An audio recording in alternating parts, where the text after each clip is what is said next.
Syllabus வந்து கண்டிப்பா அவசியம் நீங்க கையில வச்சுக்கணும். சிலபஸ்ல இருக்கக்கூடிய ஒவ்வொரு வார்த்தையும் உங்களுக்கு அர்த்தம் புரிந்து வைத்திருக்கணும். அதுல இருக்கக்கூடிய ஒரு வார்த்தைய பத்தி ஏதாவது உங்களுக்கு சில விஷயங்கள் தெரிஞ்சிருக்கணும். உண்மையான டெக்ஸ்ட்ல என்ன தகவல்கள் இருக்கு அப்படிங்கிறத கொஞ்சமாவது தெரிஞ்சிருக்கணும். ஸோ யுஜிசி நெட்டுக்கு எக்ஸாம் எழுதுறேன் அப்படிங்கிறதுல வந்து நீங்க உங்களுக்குள்ளார ஒரு சில கட்டுப்பாடுகளை விதிக்கணும். இது இப்ப இங்க ஆஃப்லைன்ல இருக்கோம் அப்படின்னு சொன்னா நான் ஒரு ரூம்குள்ளார போட்டு அடைச்சிருவேன். நான் கண்காணிக்க முடியும். ஆனா ஆன்லைன் கிளாஸ்ல அந்த மாரி பண்ண முடியாது. ஈவன் உங்க மனசாட்சிக்கு தெரியும். நாம இப்போ ஒரு ஈவன் வந்து ஒரு கிளாஸ் ஸ்டார்ட் பண்றதுக்கு முன்னாடி ஒரு பிரேயர் பண்றோம்.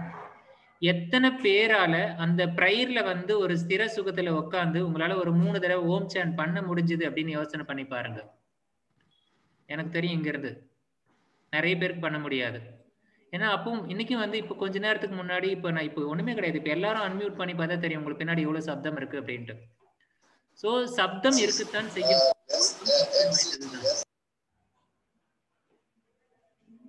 பயங்கர சவுண்ட் பின்னாடி எல்லாம். எப்படி உங்களால வந்து கிளாஸ் கவனிக்க முடியும்? வாரத்துல 2 நாளு 2 மணி நேரம் 2 மணி நேரம் 4 மணி நேரம் இத நம்ம பயன்படுத்த போறோம். எத்தனை நாளைக்கு? 2 நாளைக்கு. 48 மணி நேரத்துல 4 மணி நேரம் கூட தனிமையாக உட்கார்ந்து நம்மளால நெட் யோகா படிக்கிறதுக்கு நம்மள தயாரா வச்சுக்கலன்னு சொன்னா, அங்க 3 மணி நேரம் எப்படி உங்க மனம் அமைதியாக இருக்க போகிறது? முதல்ல இந்த நெட் யோகா டெஸ்ட் எழுதுறது வந்து எதுக்கு அப்படிங்கிறத நீங்க மனசுல உங்களுக்குள்ளார நீங்க முதல்ல ஆணித்தரமா புரிஞ்சுக்கோங்க. நெட்ல எக்ஸாம் குவாலிஃபை பண்ணி என்ன ஆக போறோம்?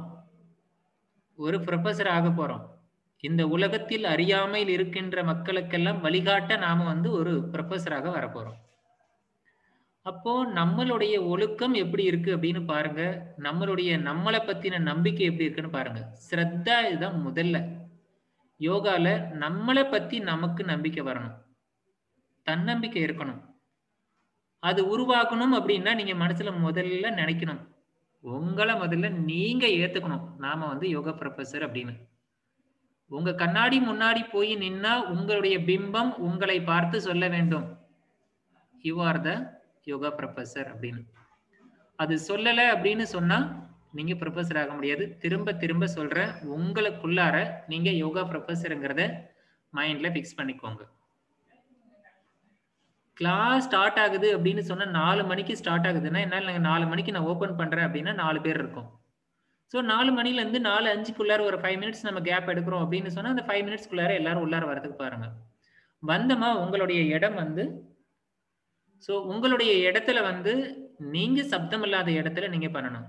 உதாரணத்துக்கு நீங்க இப்ப தியானம் பண்றது உட்கார்றீங்க. ஒரு நாளைக்கு 1/2 மணி நேரமோ 1 மணி நேரமோ தியானம் பண்ற உட்கார்றீங்க. அந்த 1/2 மணி நேரம் தியானத்துக்கு உட்காரும் பொழுது உங்களுடைய வீட்ல அப்படிதான் இருக்கும். என்விரான்மென்ட் இருக்கும். அது யாராலும் சொல்ல முடியாது. பட் அத அத மாத்தி அரேஞ்ச் பண்ணக்கூடிய வேலை உங்களுக்கா எனக்கா? இப்போ உதாரணத்துக்கு நான் ஒண்ணும் பண்ண சொல்லல. நீங்க வீடியோ எல்லாம் ஆன் பண்ண வேண்டாம். எல்லோரும் 1 நிமிஷம் டைம் குடுக்குறேன். எல்லாரும் நீங்க அன்மியூட் பண்ணுங்க. அதுக்கப்புறம் நீங்க மறுபடியும் மியூட் பண்ணிக்கோங்க. அந்த 1 நிமிஷத்துல எவ்வளவு சப்தம் வருது அப்படிங்கறத நீங்களே கவனிங்க.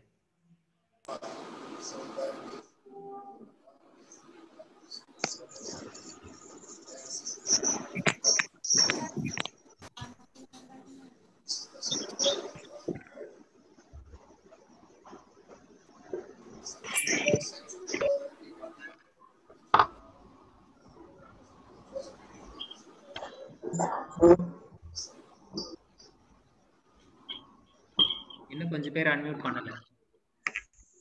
சும்மா பண்ணி பாருங்க.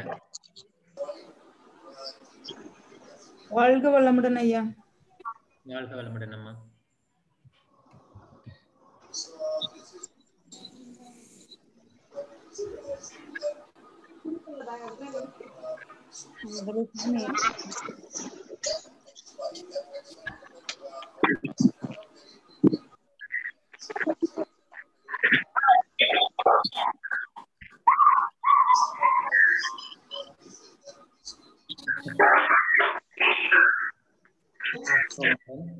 எல்லாரும் மியூட் பண்ணிக்கலாம்.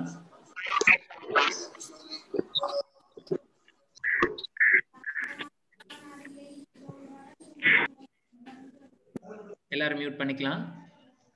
இப்படி ஒரு பேக்ரவுண்ட் சப்தத்தை வச்சு நான் கிளாஸ் எடுத்தேன்னா உங்களுக்கு எப்படி இருக்கும்னு யோசனை பண்ணி பாருங்க. ஸோ நம்மளை சுத்தி வந்து அப்படிதான் இருக்கும், இந்த உலகம் அப்படிதான் இருக்கும். நாம நம்மளுடைய சுற்றுப்புறத்தில் இருக்கக்கூடிய சவுண்டில் இருந்து கூட நம்மளால விலகி கொள்ள முடியல அப்படின்னு சொன்னா, அதை விட பல 1000 கோடி மடங்கு அதிகமாக அலையக்கூடியது நம்ம மனம். ஒளியை விட வேகமாக போகக்கூடியது. அப்பேற்பட்ட மனதை நாம் எப்படி கண்ட்ரோல் கொண்டு வர போறோம்?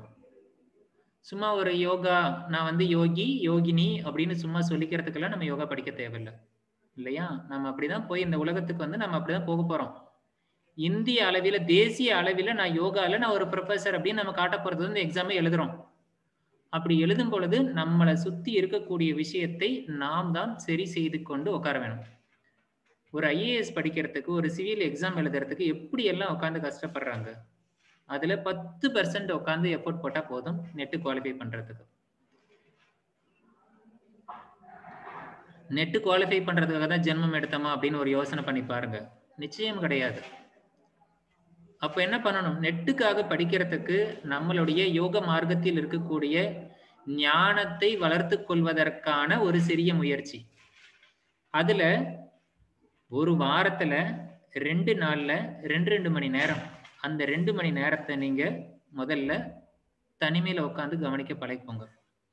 அப்படி இருந்தீங்கன்னா மட்டும்தான் இந்த 2 மணி நேரம் இப்படி பழகுனீங்கன்னா இது போல இதே பழக்கத்தை பயன்படுத்தி இன்னும் 2 மணி நேரம் உங்களால எக்ஸ்ட்ரா படிக்க முடியும். ஓகே, நேத்து பார்த்த வரைக்கும் உங்களுக்கு நான் கொஸ்டின் கேட்கிறேன். நீங்க அன்மியூட் பண்ணி ஆன்சர் பண்ணலாம். History and development of yoga அப்படிங்கறது சிலபஸ்ல ஃபர்ஸ்ட் இருக்கக்கூடிய பாடம். இங்க மீனிங் அப்படின்னு கொடுத்திருக்காங்க.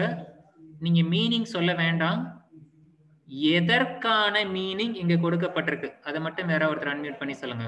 நீங்க சொல்றதோட பேர்லாம் நான் நோட் பண்ணிக்குவேன். யுஜ். யூஜ்ங்கிறதுக்கு மீனிங் என்னன்னு கேட்டிருக்காங்களா? யோகானா என்னன்னு கேட்டிருக்காங்க சார். அதுக்குதான் யூஜ்னு ஒவ்வொரு எட்டிமாலஜி சொல்லலாம். தேங்க்யூமா. அவ்வளவுதான் நான் கேட்ட கொஸ்டின் வந்து யோகா என்ற வார்த்தைக்கு மீனிங் என்னங்கறத எங்க சிலபஸ்ல இருக்கக்கூடியது. அடுத்து டெஃபினிஷன்ஸ் ஒன்னு கொடுத்திருக்காங்க. எதனுடைய definition?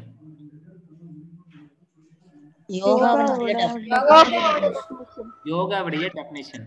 Okay, very good. Misconception? Yoga பத்தி நம்ம இப்ப வந்து என்ன தெரிஞ்சிருக்கோம் நினைக்கிறோம் அப்படின்றது. யோகா பத்தி என்ன தெரிஞ்சிருக்கோம் நினைக்கிறதா? இல்ல இப்போ யோகா பத்தி என்ன டாக் இருக்குது, பிராக்டிகலா தவறா அத வந்து எப்படி தவறா புரிஞ்சிருக்காங்கன்றதுதான் மிஸ்கன்செப்ஷன். யோகா முழுமையா எது யோகான்னு இல்லாம தனித்தனி ஒரு பார்ட் எது யோகான்னு நினைச்சிட்டு இருக்கோம். ஓகே, எய்ம் அண்ட் ஆப்ஜெக்டிவ் இருக்கு. எய்ம்னா என்ன, ஆப்ஜெக்ட்னா என்னங்க?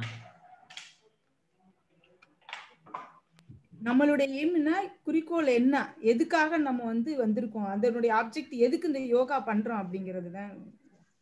அது என்னன்னா நம்மளுடைய பிரேக் பண்ணி அந்த செயினை நம்ம வந்து நம்ம ரீச் பண்ணணும், நம்ம கோல் அல்டிமேட். சோ நோக்கம் கடைசில நம்ம எதை அச்சீவ் பண்ண போறோம் இல்லையா? ஆமாங்க சார். இது எல்லாம் கடைசியில போட்டு ஆஃப் யோகான்னு போட்டிருக்காங்க. சோ இங்கிலீஷ்ல நம்ம ரிவர்ஸ்ல போய் கடைசில இருந்து பார்த்தா மீனிங் வரும், அப்படிதானே? அப்ப நமக்கு எல்லாருமே தெரிஞ்சு வச்சிருக்கோம். யோகாங்கிறதோட மீனிங் தெரியணும், டெஃபினிஷன் தெரியணும், மிஸ்கான்செப்ஷன், எய்ம் அண்ட் ஆப்ஜெக்ட், இதுதான் வந்து இவங்க சிலபஸ். இதுல இருந்து கொஸ்டின் இப்ப நம்ம கேட்கணும் யோகாக்கு. ஓகே, இப்ப யாராவது ஒருத்தர் ஆன்சர் பண்ணுங்க. அஞ்சனமா, உங்களுக்கு இந்த சான்ஸ் கிடையாது. சரிங்க, நான் க்ளோஸ் பண்ணி. ஆமா, என்ன உங்களுக்கு இது மீனிங் தெரியும். இப்ப யோகாவோட மீனிங் அப்படிங்கிறது என்ன அர்த்தம் சொல்லுங்க. Union, unite. யூனியன். யூனியன் அப்படிங்கிறது இங்கிலீஷ் இல்லையா? இணக்கம் தமிழ்ல, இங்கிலீஷ்ல இணக்கம், சப்ளிமேஷன், யூனிஃபிகேஷன். யூனிஃபிகேஷன் அது பாண்டிங், ஒருங்கிணைத்தல். ஒருங்கிணைத்தல் தமிழ். Okay, integrating. இன்டகிரேட்டிங் எல்லாமே எழுதிட்டாங்கம்மா. அப்புறம் ஆன்மலயம். ஆன்மலயம். சரிங்கம்மா. சமஸ்கிருதத்துல ஒரு வார்த்தை சொல்லுங்கம்மா. யுஜ். யுஜ். யுஜ். யுஜ்ங்கிறத மீனிங்கா? யுஜ்ஜதே அனேன இதி யோகஹ. ஒருமதத்து பிராண தின கஷ்ட பைனாலே ஒரே அக்கா கிளம்புறோம். கிளம்புவோம். இன்னும் என்ன சாப்பிட்டாச்சு? இன்னொரு டைம் இருக்கு, ஒரு நாள் 2 பேரும் சொல்லி தான் கூப்பிட்டுறாங்க. அப்படியா? ஆமா. அப்படியா? வந்தவங்க வந்து இல்ல நீங்க தான் வந்தீங்க அப்படி சொல்லலையே.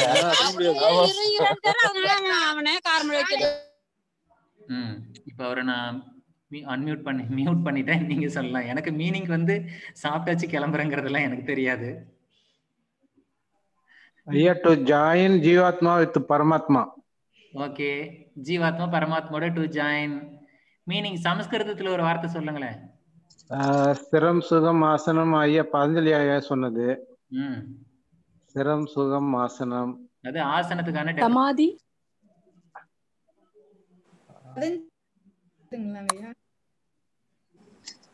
சமாதி சார்.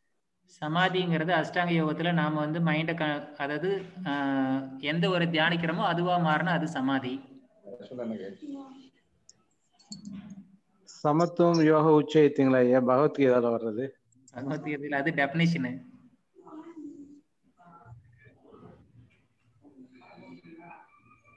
இணைதல்னு சொன்னோம், அப்புறம் வந்து யூனியன் சொன்னோம் இல்லையா? அது சமஸ்கிருதத்துல சொன்னா யோகான்னு சொல்லலாமா? யோகா. அவ்வளவுதானங்கம்மா? ஆமாய்யா. அப்போ இணைதல் அப்படின்னு சொன்னா, ஜாயின் அப்படின்னு சொன்னா ஒன்றுக்கு மேற்பட்ட விஷயங்கள் இருந்தா ஜாயின் பண்ண முடியுமா? ஒரே ஒரு விஷயம் மட்டும் இருந்து ஜாயின் ஆக முடியுமா? மேற்பட்டு. அப்ப எது எது எத்தனை இருக்கு, எது எது ஜாயின் ஆகணும்? சார் ஒரு இண்டிவிஜுவல் சோலும் ஒரு டிவைன் சோலும் சார். ஒரு இண்டிவிஜுவல் சோலும் டிவைன் சோலும் சார். ஏன் இந்த மாதிரி கொஸ்டின்லாம் உங்களுக்கு கேக்குறேன்னா, ஒவ்வொருத்தருக்குள்ளாரையும் இதுல நிறைய பேர் நம்ம வந்து பார்ட்டிசிபேட் பண்ண முடியாது ஜூம்ங்கிறதுனால, எல்லாரும் மியூட்ல இருப்போம். இருந்தாலும் கூட ஒவ்வொருத்தருக்குள்ளாரையும் புரிதல்ங்கிறது ஒரு மாதிரி இருக்கும்.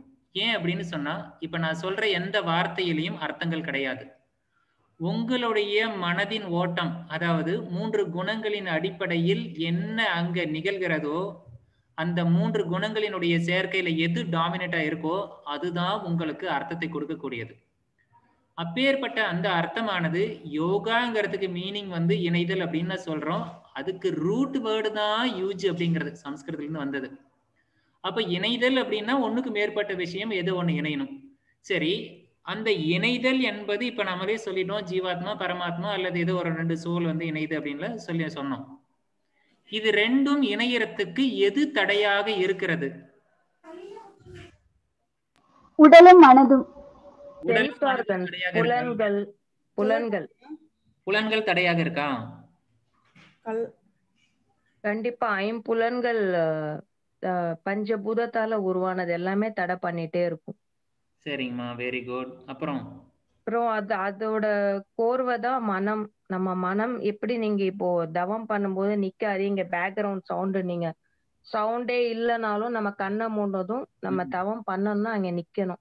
இங்க இல்லாம இன்னைக்கு ஈவினிங் எங்க போகலாம், இதுக்கு நெக்ஸ்ட் என்ன இருக்கு அப்படி யோசிச்சுட்டே இருந்து மனம் அங்க போகுதுன்னா ஆப்வியஸ்லி அதுவும் ஒரு புலன்களுக்கு உள்ளவர் தான் வருது.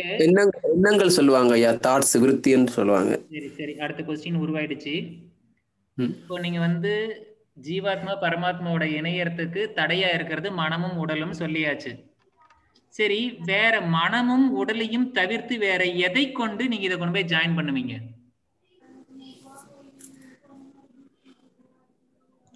ஆத்மா. ஆத்மாங்க, மைண்ட் பாடி ஆத்மா இணைஞ்சது. சரிங்கம்மா, ஆத்மாவே மைண்ட். சரி, மைண்ட் அதான் உங்களுக்கு சப்போர்ட் பண்ணாது, மைண்ட் வந்து தடையா இருக்குன்னு சொல்லிட்டோம். அதை இம்ப்ளிமெண்ட் மைண்ட நீக்கிடுறோம். உடம்பும் தடையா இருக்கு, புலன்களை வச்சிருக்கு, உடம்பையும் நீக்கிடுறோம். எண்ணம், எண்ணங்கள் அது என்ன பண்ணலாம்? புரியல எனக்கு. எண்ணம் என்ன சொல்ல வரீங்க? எண்ணங்களால கொண்டு போய் சேர்க்க முடியும் இல்லையா? எண்ணங்களால கொண்டு போய் சேர்க்க முடியும் இல்லையா? பாவனை பண்ணி எண்ணங்கள் மட்டும் இருந்தாவே பாவனை பண்ணிட போய முடியும். எப்படி பாவனை பண்ணுவீங்கம்மா?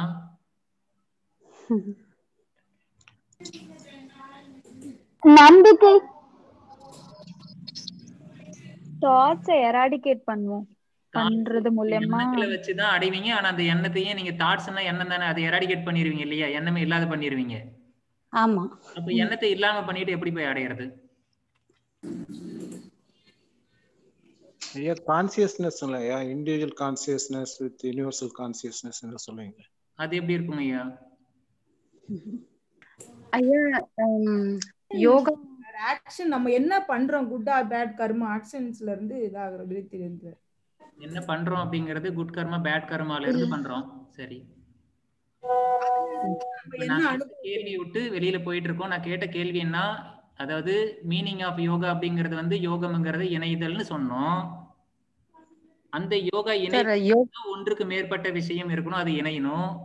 அப்ப அது ஜீவாத்மா பரமாத்மான்னு சொல்லிடும். அந்த ஜீவாத்மா பரமாத்மா இணையறதுக்கு எது தடையா இருக்குதுன்னு கேட்டப்போ உடம்பு மனசும் தடையா இருக்குதுன்னு சொல்லிட்டோம். அப்ப உடம்பையும் மனசையும் தடையை நீக்கிடலாம். மீது எதை வைத்துக் கொண்டு இதை இணைப்பது? யோகாவை வைத்து இணைப்பது. யோகாவை வைத்து மெடிடேஷன் சார். மெடிடேஷன் பண்ணி தான் அனுபவிக்கிற யார் வைக்கதில்ல. ஆமா, உடம்பும் இல்ல மனசும் இல்ல, மெடிடேஷன் எப்படிமா நடக்கும்?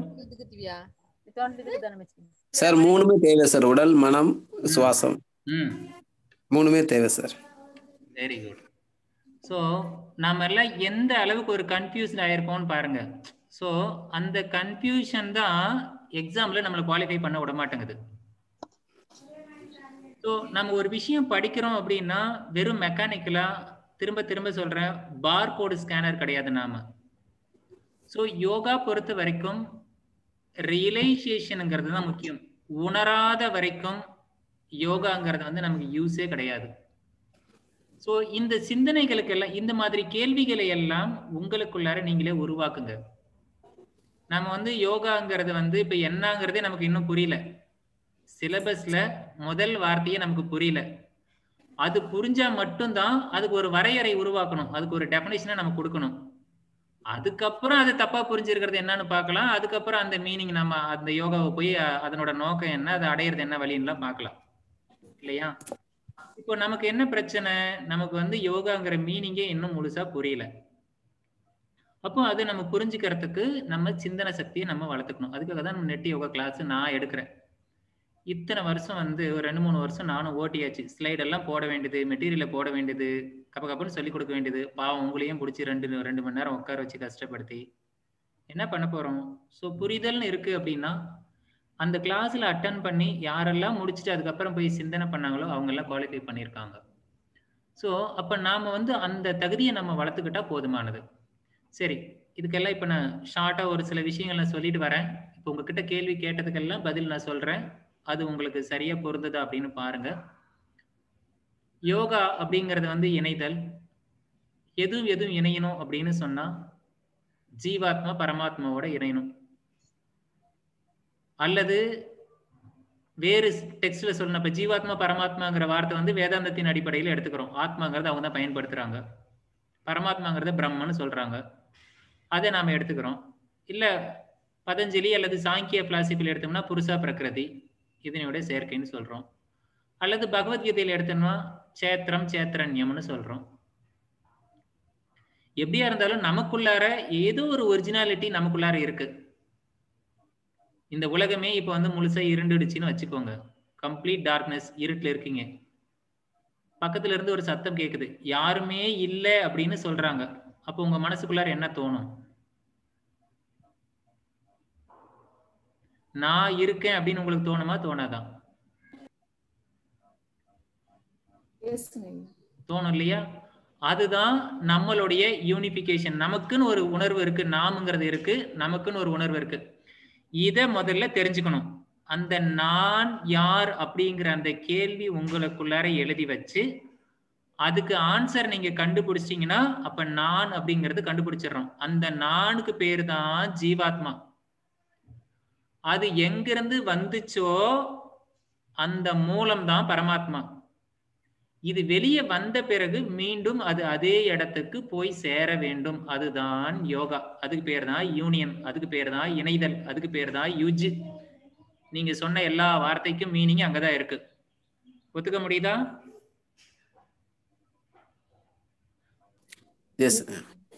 ஓகே, புரிஞ்சிருக்கும்னு நினைக்கிறேன்.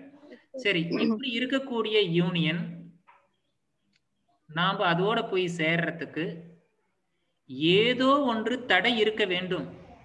ஏதோ ஒரு தடை இருக்கு. அந்த தடையை நீக்கினால் நாம போய் இணைஞ்சிருவோம். இப்ப எல்லாருக்கும் அந்த யோகாங்கிறது நிகழுதா அப்படின்னு சொன்னா யோசனை பண்ணி பாருங்க. மனுஷன் பிறக்கிறோம், இறந்துடுறோம். இறக்கும்போது போஸ்டர் அடிக்கிறோம், இறைவனடி சேர்ந்தார்னு. எல்லோருக்கும் இறைவனடி சேர்ந்தார் அப்படின்னு போஸ்டர் அடிக்கும் பொழுது கண்டிப்பா அங்க யோகா தான் நடக்குதே. அப்புறம் என்ன பிரச்சனை?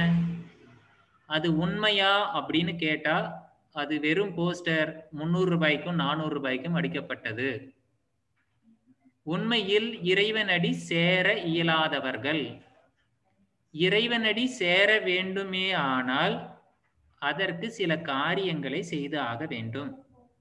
அது என்ன காரியம் அப்படின்னா, ஏற்கனவே நாம செஞ்ச காரியத்தின் பலன் நமக்குள்ளார பதிவாக இருக்கிறது. அதற்கு பெயர் சம்ஸ்காரம். நம் புலன்கள் எதை அனுபவித்தாலும் அதை பதிவாக ஆக்கிக் கொள்கிறது. அந்த பதிவுகள் தான் தடையாக இருக்கிறது. அந்த தடையை நீக்கினால் தூய்மை, களங்கம் இல்லாமல் இருக்கின்ற அந்த நிலை. அது யாருக்கு அப்படின்னா எனக்கு. அப்போ எனக்கு என்பது யாருன்னு சொல்லியிருக்கோம்? நான் யார் அப்படின்னு கேட்டோம்னா நமக்குள்ள இருக்கக்கூடிய அந்த நான் என்ற தன்மை. அஸ்மிதா ரூபம்னு பேரு. இன்னொரு பெயர் அதுக்கு ஸ்வரூபம், என்னுடைய ரூபம்னு பேரு. ஸ்வரூபம் என்றால் ஸ்வரூபம். சோ இப்ப இதை புரிஞ்சுக்கிறதுக்கு, இந்த ஸ்வரூபத்தை புரிஞ்சுக்கிறதுக்கு உங்களுக்கு ஒரு சின்ன வாய்ப்பு கொடுக்குறேன். யாராவது ஒருத்தர் வீடியோ ஆன் பண்ணுங்க. நானும் ஆன் பண்றேன்.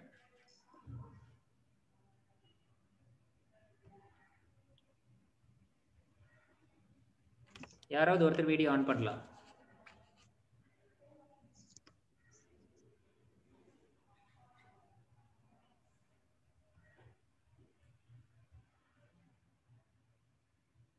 லக்ஷ்மி பிரபாமா சார், வாழ்க வளமுடன். சாந்தி சரண். சாந்தி சரண், வாழ்க வளமுடன்மா.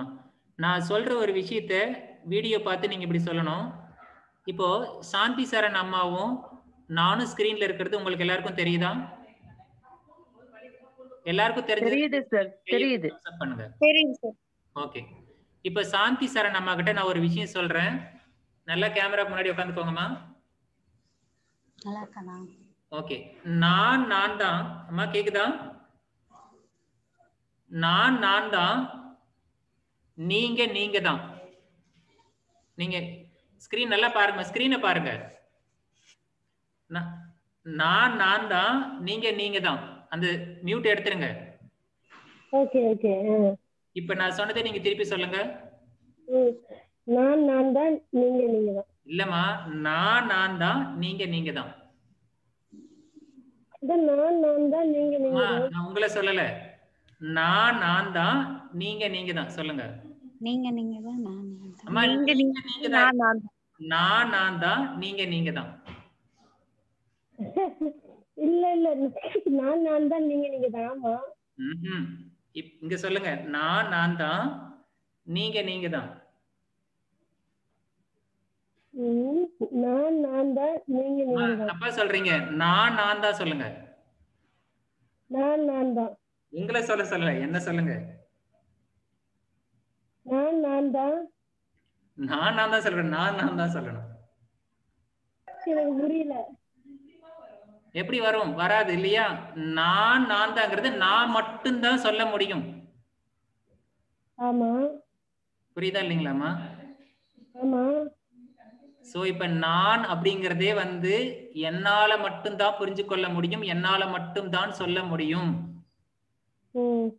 புரிஞ்சிருச்சுங்களா? அந்த நான் என்ற தத்துவம் புரியாமல் இப்ப நீங்க வீடியோ க்ளோஸ் பண்ணிக்கலாம். கொஞ்சம் சிந்தனை பண்ணி பாருங்க. முதல்ல நான் யார் அப்படின்னு தெரியணும். இது தெரியாம முதல்ல நான்ங்கிறத பத்தி நமக்கு தெரியாது. பட் நான் அப்படிங்கிற வார்த்தைக்கு என்ன ஒரு அசம்ஷன், என்ன நாம ஒரு நமக்குள்ளார ஒரு புரிதல் வச்சிருக்கோம் அப்படிங்கறது தெரிஞ்சாதான். நீங்க கதோபனிஷத்து, இப்போ ஒரு மாண்டூக்கிய உபனிஷத்து எடுத்து படிக்கிறீங்க, கடைசியில போய் துரியாவஸ்தான்னு சொல்றோம், என்னன்னே புரியாது. நான் அப்படிங்கிற கேள்வி உங்களுக்கு தெரிஞ்சா மட்டும்தான் இந்த நான் என்கின்ற இந்த அதுக்கு ஒரு பேர் வச்சுக்கிறோம், ஆத்மான்னு வச்சுக்கிறோம், இல்ல பிரகிருதின்னு வச்சுக்கிறோம், இல்ல புருஷன் வச்சுக்கிறோம், இப்படி ஏதாவது ஒரு பேரை வச்சுக்கிறோம். அப்படி நானுங்கிறது, இந்த நானுங்கிறது இறைவன் கிட்ட போய் சேரணும் அப்படிங்கிறது ஒண்ணு இருக்கு. அதை கொண்டு போய் தான் நம்ம சேர்த்து போறோம். அப்போ முதல்ல நானுங்கிறத நாம வரையறுக்கணும், நாம டிஃபைன் பண்ணணும். முதல்ல நாம யாருன்னு நமக்கு ஒரு கொஸ்டின் நமக்குள்ள உருவாகணும், அதுக்கு பதில் கிடைக்கணும். நான் யாருங்கிறது கேள்வி, அதுக்கு பதில் கிடைக்கணும். இந்த பதில் தெரியாம நாம எப்படி போய் இறைவன் கிட்ட சேர்றது? நான் சொல்றேன் வலது கையும் இடது கையும் கொண்டு வந்து ஒன்னா சேர்த்துங்க அப்படின்னு நான் சொல்றேன், நீங்க சேர்த்திடுறீங்க. இப்ப உங்களுக்கு வலது கை என்ன இடது கை என்னன்னே தெரியாதுன்னு வச்சுக்கோங்க, நீங்க எப்படி ரெண்டு கை சேர்த்துவீங்க? சோ பாசிபிள் கிடையாது. சோ அறியாமை ஒன்றை வைத்துக்கொண்டு நாம ஒரு விஷயத்தை பண்ணவே முடியாது. இதை முதல்ல நீங்க கிளியரா அண்டர்ஸ்டாண்ட் பண்ணுங்க. நான் அப்படிங்கிற தத்துவத்துக்கு உங்களுக்கு ஒரு புரிதல் இல்லாமல் நீங்க நெட் யோகா குவாலிஃபை பண்ணணும்னு நினைச்சீங்கன்னா, ஒருவேளை நானும் நிறைய ஸ்லைடு போட்டு என்ன மாதிரி இன்னும் நிறைய பேர் கிளாஸ் எடுக்கிறதெல்லாம் நீங்க கவனிச்சு நீங்களும் குவாலிஃபை பண்ணிடலாம். ஆனா யாராவது நீங்க கிளாஸ் எடுக்கும்போது மாட்டிப்பீங்க ஸ்டூடெண்ட் கிட்ட. ஸோ இது கிளாஸ் எடுக்கிறதுக்காக மட்டும் அல்ல, இந்த நெட்டு சிலபஸே நம்மளை ரியலைஸ் பண்ண வைக்கக்கூடியது, நமக்கு ஞானத்தையும் இந்த இணைதல்ங்கிற மோட்சத்தையும் கொடுக்கக்கூடியது. இப்ப நான்ங்கிற ஒரு தத்துவத்தை மனசுக்குள்ளார வச்சுக்கோங்க. அதுக்கு பதில் யாரால கொடுக்க முடியும் அப்படின்னா, எப்படி நான் தான் சொன்ன இந்த வார்த்தையை, என்னை நான் தான் அப்படின்னு சொன்னதை எவ்வளவோ முயற்சி பண்ணாங்க, சாந்தியம்மா முடியல. அவங்கள மட்டும்தான் ஐடென்டிஃபை பண்ண முடியும். அதே போல நான்ங்கிற உணர்வுக்கு, நான் என்ற அந்த வார்த்தைக்கு அர்த்தம், நான் யார் என்ற கேள்விக்கு அவங்களே தான் பதில் சொல்ல முடியுமே தவிர இந்த உலகத்தில் யாராலும் பதில் சொல்ல முடியாது. ஒண்ணு, இந்த கேள்விக்கு மட்டும் உங்களுக்கு பதில் தெரிந்தால் இந்த உலகத்தில் உள்ள எல்லா கேள்விகளுக்கும் பதில் உங்களுக்கு தெரியும். அப்போ நான் யார் அப்படிங்கறத கண்டுபிடிச்சாதான் அந்த நான்ங்கிற ஒரு பகுதியும், நமக்கு மேல ஒரு பகுதி, நாம எங்கிருந்து வந்தோமோ அந்த பகுதி, அதுக்கு இறைவன் சொல்லலாம், பிரம்மன்னு சொல்லலாம், ஈஸ்வரன் சொல்லலாம், விசேஷ ஈஸ்வரன் சொல்லலாம், புருஷான்னு சொல்லலாம். இப்படி எந்த பேர் வச்சாலும் அது கூட கொண்டு போய் நம்ம இணைக்க போறோம். அந்த இணைதல் ஏற்படுத்துறதுக்கு செய்கின்ற பயிற்சி முறைக்கு பேரும் யோகா தான். இணைதல் என்பது யோகா, ஜீவாத்மா பரமாத்மாவோட இணையிறது. அந்த இணையறதுக்கு இத்தனை நாள் இணைஞ்சிருக்கா அப்படின்னு சொன்னா இல்ல. ஏன் அது இணையல? ஏதோ ஒரு தடை இருக்கு. அந்த தடைகள் என்னன்னா நம்மளுடைய சம்ஸ்காரங்கள், நம்மளுடைய பழைய பதிவுகள். அந்த சம்ஸ்காரங்கள் தான் தடையாக இருக்கிறது. அந்த தடைகளை நீக்க வேண்டும். அதை எதை கொண்டு நீக்குவது? யோகா என்ற பயிற்சி. சோ யோகா என்பது இணைதல், அதுதான் நம்ம அல்டிமேட். சோ அதுதான் சாத்தியம். அந்த சாத்தியத்தை அடைவதற்கு ஒரு சாதனை முறை வேண்டும். அந்த சாதனை முறையை அதுதான் யோகா அப்படின்னு சொல்றோம். அப்போ சேர்றதுக்கு பேரும் யோகா தான், அந்த சேர்றதுக்கான உபாயமும் யோகா தான். சோ யோகா என்பதுதான் இணைதல், அதை அடைவதற்கான பயிற்சி முறைக்கு பேரும் யோகா தான். இதை நீங்க மைண்ட்ல வச்சுக்கோங்க. இப்ப என்ன பண்ணிட்டோம், இந்த யோகா பயிற்சி முறைகள் மட்டும்தான் யோகான்னு நினைச்சிட்டு இருந்தா அது மிஸ்கான்செப்ஷன். இந்த யோகா பயிற்சியின் மூலமாக ஜீவாத்மா பரமாத்மாவோட இணைகிறதுன்னு எடுத்துக்கிட்டோம்னா அதுக்கு பேரு பெர்செப்ஷன், உண்மையான அறிவு, ஞானம். சோ இதுதான் மீனிங் அப்படிங்கறத ஞாபகம் வச்சுக்கோங்க. இதுக்கான டெஃபினிஷன் என்ன அப்படின்னு கேட்டீங்கன்னா, ஒவ்வொரு டெக்ஸ்ட்லயும் என்ன கொடுத்திருக்காங்க அப்படிங்கறத நேத்து நீங்க பார்த்திருப்பீங்க. யோக சித்த விருத்தி நிரோதகா, சமத்துவம் யோக உச்சயத்தை, அந்த மாதிரி எந்தெந்த டெக்ஸ்ட்ல யார் யார் என்ன சொல்லி பார்த்திருப்பீங்க. சோ இது முதல்ல இருக்கக்கூடிய விஷயங்களுக்கு உங்களுக்கு கொடுக்கப்பட்டது. ஸ்லைடு கொடுத்தாச்சு, சிலபஸ் கொடுத்தாச்சு. எந்த அளவுக்கு உங்களுக்கு அண்டர்ஸ்டாண்டிங் இருக்குங்கிறத உங்களோட சிந்தனையில போடுங்க, உருட்டுங்க. நெட் யோகா கிளாஸ் அப்படின்னா சிலபஸை கவர் பண்ணி 4 ஸ்லைடை போட்டு எடுத்துட்டு போறதுக்கு பேரு நெட் யோகா கிளாஸ் இல்லை. உங்களுடைய சிந்தனையில எவ்வளவு புரிதல் வருது, அதுல எவ்வளவு குழப்பம் வருது, அந்த குழப்பத்தை தீக்கிறதுக்கு தான் நெட் யோகா கிளாஸ் என்ன பொறுத்த வரைக்கும். சோ அதனால இதையெல்லாம் உங்களோட சிந்தனையில ஓட்டுங்க. உங்களுக்கு புரிதல் எப்படி வருதுன்னு பாருங்க. எல்லோரு கையிலையும் ஏதாவது ஒரு விதத்துல யோகா படிக்கிற பல புத்தகங்கள் உங்க கையில இருக்கும். ஏதாவது ஒண்ணு உங்களுக்கு சப்போர்ட் பண்ணுதான்னு பாருங்க. சோ அப்படி பண்ணுச்சுன்னா நீங்க படிக்கிற புத்தகம் உங்களுடைய சிந்தனைகள் சரியா போயிட்டு இருக்குன்னு அர்த்தம். எந்த புத்தகத்தை எடுத்தாலும் உங்களுக்கு மீனிங் கொடுக்கும். பட் நீங்க அது சிந்திக்க தயாரான்னு உங்களை நீங்க தயார்படுத்திக்கோங்க.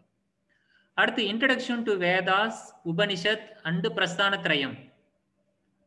இங்க 3 விஷயங்களை பற்றிய அறிமுகங்கள் நம்ம கிட்ட கேட்கிறாங்க. இத பத்தின ஒரு அடிப்படையான விஷயங்கள் உங்களுக்கு தெரிஞ்சிருக்கணும் அப்படின்னு கேட்கிறாங்க. அதுக்கு கீழே ஒரு தலைப்பு கீழே கான்செப்ட் ஆஃப் புருஷார்த்த சதுர்த்தய அப்படின்னு கொடுத்திருக்காங்க. இது ஏற்கனவே சத்யாம்மா நேத்து உங்களுக்கு கிளாஸ் எடுத்துட்டாங்க. புருஷா அப்படின்னா என்ன, அர்த்தம் என்பதுன்னு என்ன அப்படின்னு கேட்டீங்கன்னா, அப்ப அதுல என்ன அப்படின்னு கேட்கிற மாதிரி தான் அர்த்தம்.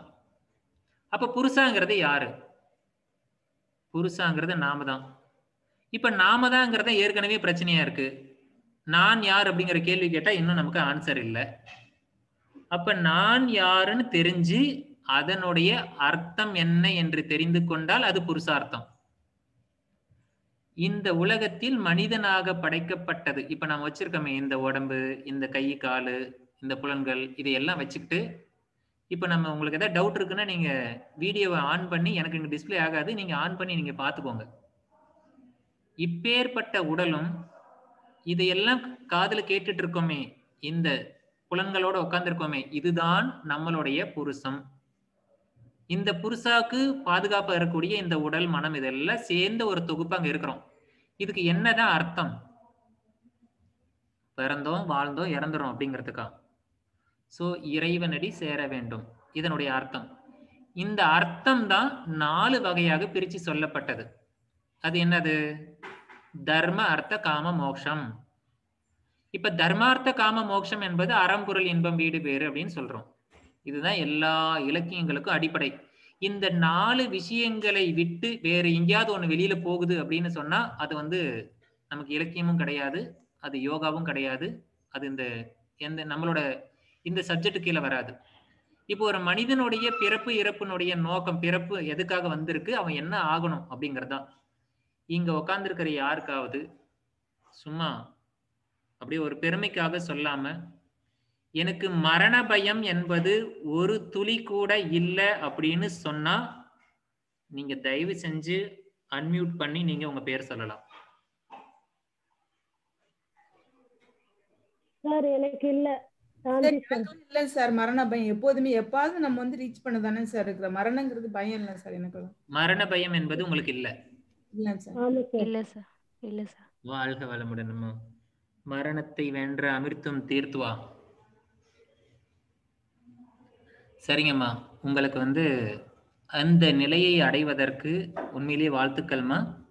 பட் மரண பயம் என்பது ஸ்வரசவாகி விதுசோபி ததாரூடோ பினிவேசக அப்படின்னு படிச்சிருக்கோம். யோக சாஸ்திரம் சொல்லுது, விதுனர்களாகிய கற்றறிந்த ஞானிகளுக்கும் கூட அவங்களுடைய கரு மையத்தில் மரண பயம் என்பது பதிவாக இருக்கும் அப்படின்னு. இதுல சாந்தியம்மா மட்டும் விதிவிலக்கல்ல. மரண பயம் என்பது உங்களுடைய தைரியத்தினால நீங்க உருவாக்கிக்கிறதா இருக்கலாமே தவிர, மரண பயம் என்பது எல்லா உயிர்களுக்கும் பொதுவானது. ஏனென்றால் எல்லா உயிர்களும் மரணம் என்ற ஒரு நிகழ்வை அனுபவித்து அனுபவித்து அனுபவித்து தான் மனித பிறவியாக வந்திருக்கிறோம். இந்த மரண பயம் என்பது நமக்கு நீங்கினால் அப்போ என்ன அர்த்தம்? மரணத்தை வென்று விட்டோம் என்று அர்த்தம். மரணத்தை வெல்லுதல் என்பது சாவாம உயிரோடையே இருக்கிறது பேர் அல்ல. மரணம் என்பது நிகழத்தான் போகிறது, ஆனால் நான் மரணித்து போவதில்லை. இறந்து போன நமக்கு இன்னொரு பிறவி உண்டு. இன்னொரு பிறவாமை வர வேண்டும் அப்படின்னா நம்ம இரவாமை என்ற நிலையை அடைய வேண்டும். இறந்துட்டோம்னா திரும்பி பிறந்துருவோம். அப்ப இரவாமல் போகணும்னா வேற என்ன பண்ணணும்? மோட்சம்தான் போகணும். அப்ப அந்த மோட்சம் போகணும் அப்படின்னு சொன்னா அதுக்கு 4 விதமான வழிகள் உண்டு. அதுல முதல்ல 3 ஃபாலோ பண்ணணும், 4வது 4 நடக்கும், தானா நடக்கும். அதுதான் இந்த தர்ம அர்த்த காம மோட்ச, அறம் பொருள் இன்பம் வீடு பேரு அப்படிங்கிறது. இது எங்க சொல்லி கொடுத்தாங்க அப்படின்னு சொன்னா முத சொன்னது வேதத்துல. அந்த வேதத்தினுடைய இறுதி பகுதியில உபனிஷத்துல. இந்த உபனிஷத்து ஒரு பக்கம். இந்த உபனிஷத்து போல பிரஸ்தானத்ரயம் அப்படிங்கிறது உபனிஷத்துக்களுக்கு வியாசர் விளக்கம் எழுதுறாரு, வேதாந்தம். அதன் பிறகு பகவத்கீதையை எழுதுறாரு, பிரம்மசூத்ரா எழுதுறாரு. இந்த 3லும் நாம யாரு, நான் யாருங்கிற தத்துவத்துக்காங்க நாம யாரு, நமக்கு என்ன இருக்கு, கடைசியில அந்த இறைவன் பிரம்மனுங்கிறது எப்படி இருக்கு, இது ரெண்டும் போய் சேர்றதுக்கு என்ன தடையாக இருக்கு, இதை எப்படி நாம அங்க போய் சேரணும் அப்படிங்கிறதுக்காக 3 பிரதானமான சாலை, மோட்சத்திற்கு கைவல்யத்திற்கு போகக்கூடிய 3 வழிகள் தான் இந்த பிரஸ்தான திரயம். அதுதான் உபனிஷத்தும் பகவத்கீதையும் பிரம்மசூத்ராவும். இதில் எல்லாம் இது கொடுக்கப்பட்டிருக்கு தர்மார்த்த காம மோட்சம். இந்த தர்மார்த்த காம மோட்சத்தின் மூலம், அதாவது தர்ம அர்த்த காம இந்த 3 தான் இருக்கு. திருக்குறள்ல கூட அறப்பால் பொருட்பால் இன்பத்துப்பால் இருக்கு. இந்த 3 சரியாக பண்ண மோட்சம்ங்கிறது நமக்கு கிடைக்கும். இதை அடைவதற்கு சொல்லப்பட்ட பகுதிகள் வேதங்கள் இருக்கு. அந்த வேதத்தினுடைய வேதம் என்பது என்ன, அதுல என்னென்ன பகுதிகள் இருக்கு, அது என்ன சொல்லியிருக்கு, உபனிஷத்து என்ன, அதனுடைய பகுதிகள் என்ன, யாரு சொன்னாங்க, என்ன சொன்னாங்க, பிரஸ்தானத்திரயத்தில் எத்தனை புத்தகம் இருக்கு, என்ன சொல்லியிருக்காங்க, இதெல்லாம் என்ன. இப்படி இதுதான் இன்ட்ரடக்ஷன் அப்படின்னு ஒரு வார்த்தையை கொடுத்து டு வேதாஸ், உபனிஷத் அண்ட் பிரஸ்தானத்திரயம், கடைசியில கான்செப்ட் ஆஃப் புருஷார்த்தம் இப்படிங்கிறது சிலபஸ்ல கொடுத்துருக்காங்க. ஸோ இந்த விஷயங்களை நான் முழுசா எக்ஸ்பிளைன் பண்ணிட்டேனா அப்படின்னா இல்லை. ஃபர்ஸ்ட் இந்த வார்த்தையெல்லாம் இருக்குன்னு நான் சொல்லியிருக்கேன். நேத்து வகுப்பு எடுத்து ஆயிற்று. ஆனா உங்களுக்கு இதெல்லாம் புரிந்தெடுத்தா அப்படின்னு கேட்டா உங்களையே நீங்க கேட்டு பாருங்க. ஸோ எப்போ ஒரு விஷயம் நமக்கு இது போல சிலபஸ்ல இருக்கக்கூடிய எல்லா விஷயங்களுக்கும் புரிதல் வந்து விடுகிறதோ அப்போ நம்ம நெட் எக்ஸாம் எழுதுறதுக்கு நம்ம தகுதியானவங்க. அடுத்து பேசிக் கான்செப்ட் ஆஃப் சத் தரிசனா அப்படின்னு பார்த்தோம். இந்த பேசிக் கான்செப்ட் ஆஃப் சத் தரிசனம் அப்படிங்கிறத கொடுத்துருக்காங்க. என்ன கொடுத்துருக்காங்க, சத் தரிசனம் அப்படிங்கிறது 6 தரிசனங்கள். தரிசனம் என்பது முழுமை, இதை நேத்து பார்த்தோம். அந்த தரிசனத்துல 6 இருக்கு. இந்த 6உடைய பேசிக் கான்செப்ட் தான் என்ன. முதல்ல இன்னும் நமக்கு 6 தரிசனங்கிறதுல லைன சீக்வன்ஸை சொல்லணும்னா திணறுவோம். யாரு எழுதுனாங்க, எந்த காலத்துல எழுதுனாங்க, எது முன்னாடி பின்னாடி வந்தது, அது கூட முக்கியம் கிடையாது, முன்னே பின்னே வந்துருச்சு. என்னென்ன சொல்லியிருக்காங்க, இந்த தரிசனம் அப்படின்னா எதை பத்தி பேசியிருப்பாங்க, ஒரு தரிசனம் என்பது எதை பற்றி எல்லாம் பேசியிருக்க வேண்டும், ஏன் அந்த தரிசனம் என்ற பெயர். தரிசனம் என்பது முழுமை, அதுக்குதான் கேட்கிறாங்க epistemology, metaphysics, ethics and liberation. So இந்த தரிசனத்தெல்லாம் இந்த உலகம் எப்படி உருவானது, இதுல நாம் எப்படி வந்தோம், நமக்கு என்ன தர்மம் இருக்கு, உயிரினங்களுக்கு என்ன தர்மம் இருக்கு, இயற்கை சட்டம் எப்படி இருக்கு, அந்த சட்டம் எப்படி இயங்குது, இந்த உலகத்தோட எப்படி நம்ம பந்தப்பட்டு இருக்கிறோம், இந்த பந்தத்திலிருந்து எப்படி நம்மளை விடுவித்துக் கொள்ள போகிறோம், எப்படி நாம இந்த மரண பயத்தை நீக்கி இரவாமையை அடைய போகிறோம் அப்படிங்கறதெல்லாம் இந்த சத்தரிசனம் 6 தரிசனங்கள்ல இருக்கு.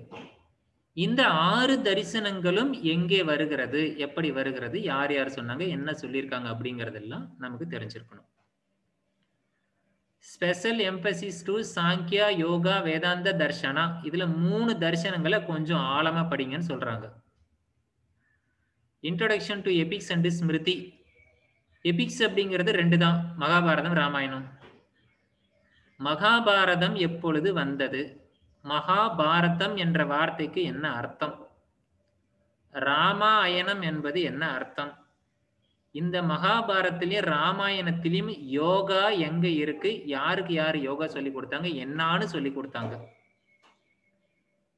ராமாயணத்துல ஆரண்யக காண்டத்தை பத்தி படிச்சுக்கோங்க, சாந்திய பருவத்தை பத்தி படிச்சுக்கோங்க. மகாபாரதத்துல இது எபிக்ஸுக்கு. ஸ்மிருதி ஏற்கனவே வேதம் ஒரு ஸ்மிருதின்னு தெரியும். ரிக்வேதத்துல 10,600 ஸ்லோகங்களை நீங்க படிச்சுக்கோங்கன்னு சொல்லல.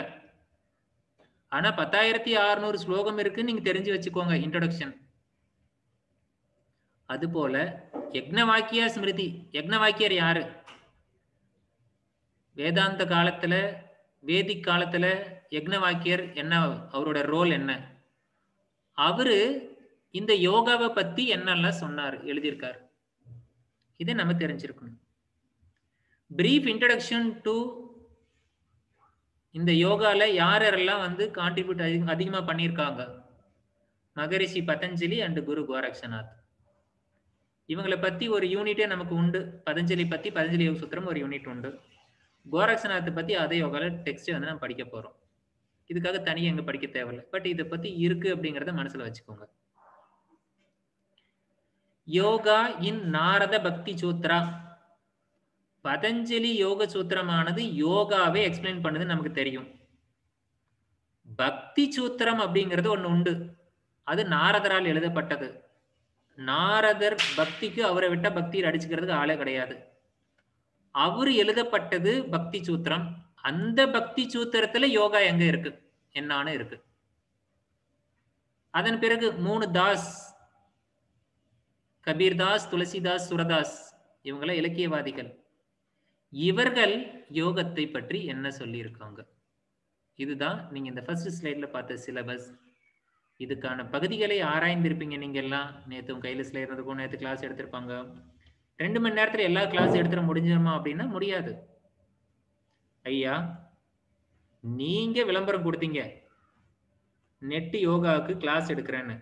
நாங்களும் பணத்தை கட்டி சேர்ந்துட்டோம். நான் குவாலிஃபை ஆகலைன்னா நீங்க தான் பொறுப்பு. உண்மைதான், நான் தான் பொறுப்பு. ஒரு படத்துல செந்தில் சொல்ற மாதிரிதான், இந்த மலையை நான் தூக்குறேன், நீங்க எல்லாரும் சேர்ந்து என் மேல தூக்கி வைங்க, நான் தூக்குறேன். சோ அப்படி ஒரு காமெடி ஆயிடக்கூடாது. சோ என்னென்ன இருக்கு உங்களை வந்து இந்த மாதிரி வந்து நெறிப்படுத்த முடியுமே தவிர, உங்கள் கருமையத்திலையும் உங்கள் ஞானத்திலையும் எல்லா விஷயங்களையும் கொண்டு வந்து இந்த சப்தத்தின் மூலமாக உங்களுக்கும் எனக்கும் உள்ள இருக்கக்கூடிய தொடர்பு என்ன அப்படின்னு பார்த்தோம்னா, ஒரு சப்தார்த்த ஞானம் முழுமையாக விளங்கி வைக்க முடியுமா அப்படின்னு சொன்னா சாத்தியம் இருக்கிறது. ஆனால் ஞானம் அவ்வளவு இல்லை, நம்ம கிட்ட அவ்வளவு ஞானம் கிடையாது. சோ உங்களுடைய சிந்தனை சக்தியும் உங்களுடைய சுய முயற்சியும் மிக அவசியம் என்பதை மனசுல வச்சுக்கோங்க. சோ இதுல வந்து இப்படி தலைப்புகள் கொடுக்கப்பட்டிருக்கு. இந்த தலைப்புல இருக்கக்கூடிய விஷயங்களை எல்லாம் நாம் ஆராய வேண்டும். எந்த இடத்துல போய் நாம ஆராய்ச்சி பண்ணணும் அப்படிங்கறத நீங்க சிந்தனை பண்ணுங்க. கண்மூடித்தனமா நாம படிக்கிறோம்னா படிக்க முடியாது. நமக்கு ஏரியா இருக்கு, இந்த பவுண்டரி, இந்த எல்லைக்குள்ளதான். இப்ப இந்த ஸ்லைட பாருங்க. மீனிங், யோகாவோட மீனிங் நமக்கு கிளியரா தெரியுதா? டெஃபினிஷன் தெரியுதா? எந்தெந்த யோகா டெக்ஸ்ட்ல என்னென்ன டெஃபினிஷன் கொடுத்திருக்காங்க தெரியுமா? மனசுக்குள்ளார கேட்டு பாருங்க. யோக வசிஷ்டால என்ன டெஃபினிஷன், கதோபனிஷத்துல எத்தனை டெஃபினிஷன் இருக்கு, எத்தனை நமக்கு தெரியும்? பகவத்கீதையில எத்தனை யோகா டெஃபினிஷன் இருக்கு? பகவத்கீதையில மொத்தம் எத்தனை யோகா சொல்லி கொடுக்கப்படுது? எத்தனை அத்தியாயம் இருக்கு தெரியுமான்னு யோசனை பண்ணி பாருங்க. அது எல்லாம் தெரியும்னு பதில் சொன்னதுன்னா நீங்க பயப்படவே வேண்டாம், குவாலிஃபை பண்ணிடலாம். இந்த உலகத்தில் யோகி நாம அப்படி மார்த்தட்டி நாம வந்து வலம் வரலாம். உலகம் நமக்காக இருக்கிறது. அப்படி தெரியலன்னு சொன்னா தெரிஞ்சுக்கணும் அப்படிங்கிற எண்ணத்தை மட்டும் உள்ளார வச்சுக்கோங்க. உங்களுக்கு அதுக்கான பதில் நிச்சயம் வந்து சேரும்.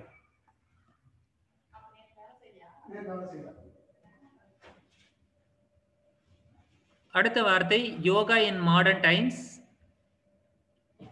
மாடர்ன் டைம் அப்படிங்கிறது எது?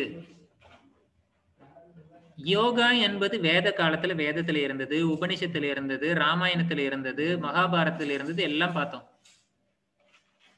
அதுக்கப்புறம் பதஞ்சலி அப்படின்னு வந்ததுக்கு அப்புறம் யோகா ஒரு வடிவத்துக்கு வருது. ஷார்ட்டா இவ்வளவுதான் அஷ்டாங்க யோகத்தை வடிவமைச்சு கொடுக்குறாரு. அதன் பிறகு கிளாசிக்கல் யோகா அப்படிங்கிற கிளாசிக்கல் யோகா பீரியட் அப்படிங்கிறது நமக்கு ஹிஸ்டரியில தெரியும் நமக்கு. அதன் பின்னாடி தான் அந்த டெஃபினிஷன்ஸ் எல்லாம் வச்சு அதை வந்து எஸ்டாப்ளிஷ் பண்றாங்க. ஈவன் ஒரு இயம நியமங்களை கடைபிடிச்சு ஆசனா பண்ணணும். ஆசனா பண்ணா ஸ்திரமாகவும் சுகமாக இருக்கணும். ஆசனா பண்ணி முடிச்சதுக்கு அப்புறம் தான் பிராணாயாமம். பிராணாயாமம் பண்ணதுக்கு அப்புறம் புலன்களை கண்ட்ரோல் பண்றோம். அதுக்கப்புறம் தாரணா, ஒரு இடத்தை சூஸ் பண்ணி தியானம் பண்ண ஆரம்பிக்கிறோம். அந்த இடத்துல மனம் நிலையாக நிற்கிறது. பிறகு அதுவாக மாறுகிறோம் சமாதி. அந்த சமாதியை ரீச் ஆனதுக்கு அப்புறம் நமக்கு ஞானத்தின் மூலமாக பழைய கர்மாசயங்கள் சொல்லக்கூடிய சம்ஸ்காரங்களை எல்லாம் அழிச்சிட்டு நாம இறைவனிடம் சேருகின்றோம். அதுக்கு பேர் தான் யோகா. இப்படி படிப்படியாக வளர்ந்து வந்த இந்த பயிற்சி முறைகள் எப்பொழுது இது முழுமை அடைஞ்சு இந்த உலகத்துக்கு ஃபுல்லா நல்லா எஸ்டாப்ளிஷ் ஆகுது அப்படின்னு பார்த்தோம்னா இந்த கிளாசிக்கல் யோகா பீரியடு வந்ததுக்கு அப்புறம்தான். அப்போ அந்த காலகட்டத்துல குறைஞ்சது இப்போ ஒரு 200-300 வருஷங்களுக்கு முன்னாடி எப்படி எல்லாம் யார் யார் வேலை பண்ணியிருக்காங்க, அதிகபட்சமா போனீங்கன்னா ஒரு 600 வருஷம் சுவாமி விவேகானந்தா, ஸ்ரீ அரபிந்தா, மகரிஷி ரமணா அண்ட் மகரிஷி தயானந்த சரஸ்வதி இவங்க எல்லாம் இப்ப ரீசெண்டா 1800 சில்லறையில இருக்கிறவங்க. 1800, 1900, இப்ப நம்ம 2000 இருக்கோம். 200-300 வருஷத்துல இப்ப இருக்கக்கூடியதான் மாடர்ன் யோகா டைம்னு சொல்றோம். அதுக்கு முன்னாடி இந்த மாடர்ன் யோகா டைம் வரதுக்கு முன்னாடி யாரெல்லாம் இந்த யோகாவை கான்ட்ரிபியூட் பண்ணாங்க? சியாம் சரண் லகிதி, ஸ்ரீ கிருஷ்ணமாச்சாரியா, சிவானந்த சரஸ்வதி, சுவாமி ராமா ஆஃப் இமாலயாவில் இருக்கக்கூடியவர், Maharishi Mahesh Yogi, Ramsharma Acharya, contribution of development. இந்த யோகா எல்லாம் வளர்றதுக்கு இப்ப நாம பார்த்தோமே மாடர்ன் பீரியட்ல இருக்கக்கூடிய விவேகானந்தர், அரவிந்தோ, மகரிஷி ரமணா இவங்களுக்கெல்லாம் முன்னாடி இருந்தவங்க எப்படி இதை கொண்டு வந்தாங்க? சோ இந்த பகுதியில யார் யாரு என்ன கான்ட்ரிபியூட் பண்ணிருக்காங்க நமக்கு தெரியும்.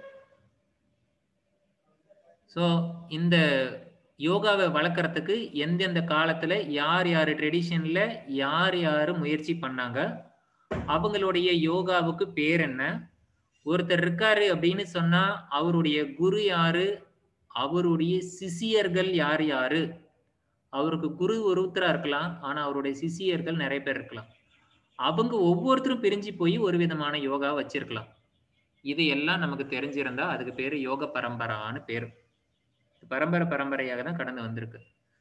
வேதம் வந்த காலத்துல இருந்து 1 வருஷம் 2 வருஷம் இல்ல 10,000 வருஷங்களுக்கு மேலாக இப்படிதான் கடந்து வந்திருக்கு. அதுக்கு முன்னாடி இருந்திருக்கலாம், பட் நமக்கு அது தெரியாது. அடுத்து இன்ட்ரடக்ஷன் டு ஞான யோகா, பக்தி யோகா, கர்ம யோகா, ராஜயோகா, அதயோகா அண்ட் மந்திர யோகா. இப்ப நம்ம இவ்வளவு நேரம் பார்த்தது யோகத்தினுடைய வளர்ச்சி யாரெல்லாம் வளர்த்தாங்க அப்படின்னு பார்த்தோம். இப்ப அந்த யோகா கிளாசிபிகேஷன் எது பார்த்தாலும் டைப், அதனுடைய கிளாசிபிகேஷன் வகைகள். நாம எதை எடுத்தாலும் அதுல வகைப்பாடுகள் இருந்தால் அந்த வகையை நாம பிரிச்சு பார்க்கிறோம். அதுல நமக்கு முக்கியமா இந்த ஃபர்ஸ்ட் யூனிட்ல என்ன சொல்றாங்க, ஞான யோகம் பத்தி தெரியணும். ஞானம் என்றால் என்ன, யோகம் என்றால் என்ன, இந்த ஞானத்துக்கும் யோகத்துக்கும் என்ன சம்பந்தம் இருக்கிறது? அறிவு முழுமை அது முக்தி. அப்போ அறிவு முழுமையான அது ஞானம் அப்படின்னு சொல்றோம். முழுமையான அறிவுக்கு ஞானம்னு சொல்றோம். அதுக்கும் யோகாவுக்கும் என்ன சம்பந்தம் இருக்கு? ஞானம்ங்கிறது எப்படி இந்த யோகாங்கிற விஷயத்தை நிகழ வைக்கும்? அப்ப ஞானம் என்பது அறிவு அப்படின்னு சொன்னா அப்ப அறியாமை என்பது ஒண்ணு இருந்தாகத்தானே வேண்டும். அறியாமையில் இருக்கிறவனுக்குத்தானே ஞானம் வேணும்.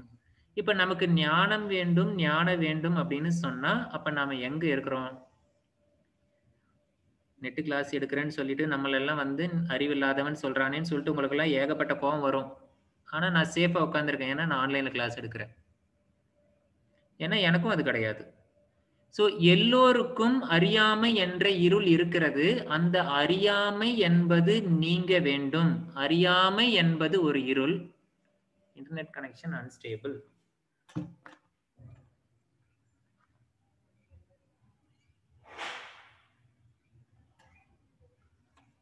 வாழ்க வளமுடன். கிளியரா கேட்கும்னு நினைக்கிறேன். இது இன்டர்நெட் அன்ஸ்டேபிள் வருது. சோ அறியாமை என்பது ஒன்று உண்டு. யாரால அதை நம்ப முடிகிறதோ அவங்க விரைவில் ஞானம் அடைந்து இறைவனை அடைந்து மோட்சத்திற்கு செல்வீர்கள். இதை எப்படி புரிஞ்சுக்கிறது? நான் பேசிக்கலா நான் ஒரு லேப் டெக்னீஷியன். என்னோட டீச்சர் என்ன சொல்லுவாருன்னா, இந்த லேப்ல நிறைய டெக்னிக் இருக்கு, எல்லோருக்கும் இந்த டெக்னிக் எல்லாம் நான் சொல்லி கொடுத்துட்டேன்.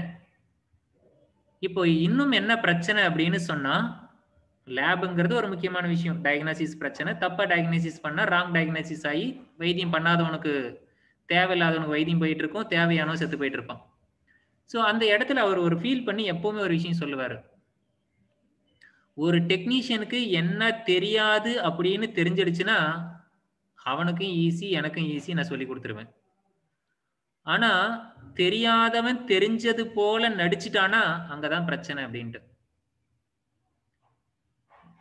அப்படி நடிச்சா கூட பரவாயில்ல, எனக்கு தெரியாது அப்படின்னே அவனுக்கு தெரியாது. நமக்கெல்லாம் அறியாமை இருக்கிறது என்பது யாரும் அறிவதில்லை. இந்த உலகத்தில் உள்ள எல்லா மனிதர்களுக்கும் அறியாமை என்பது உண்டு.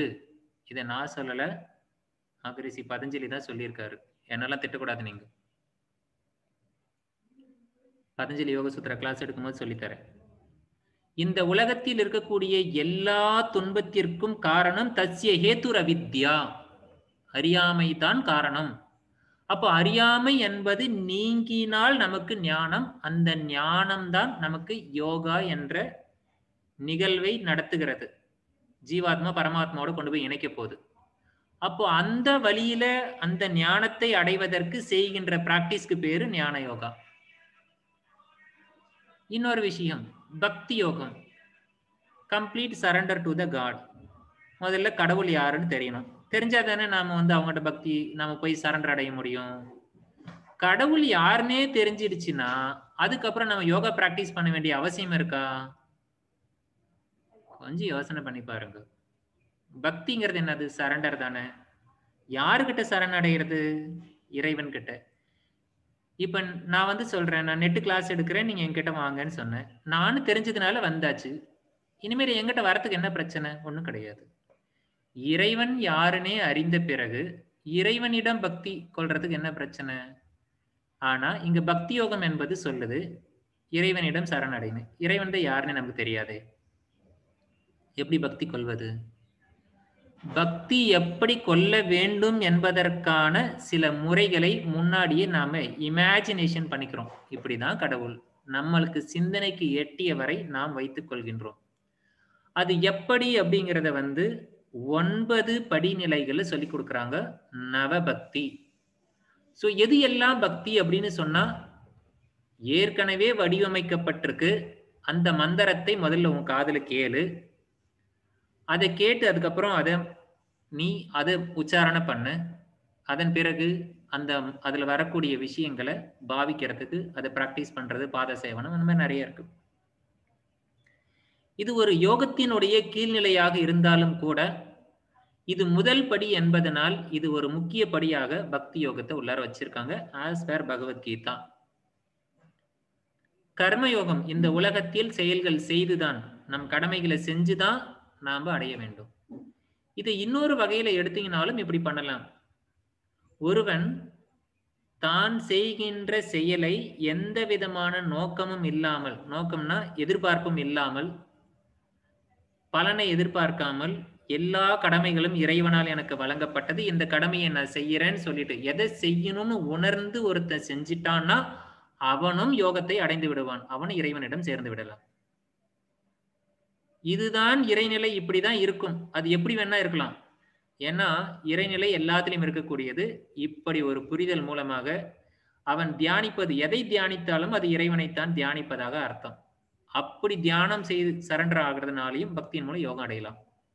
இன்னொன்னு பூரண அறிவு, அறியாமை நீக்கி ஞானத்தினாலும் நாம் யோகத்தை அடையலாம். இப்படி 3 விதங்கள் தத்துவார்த்தமானதாக இருக்கு.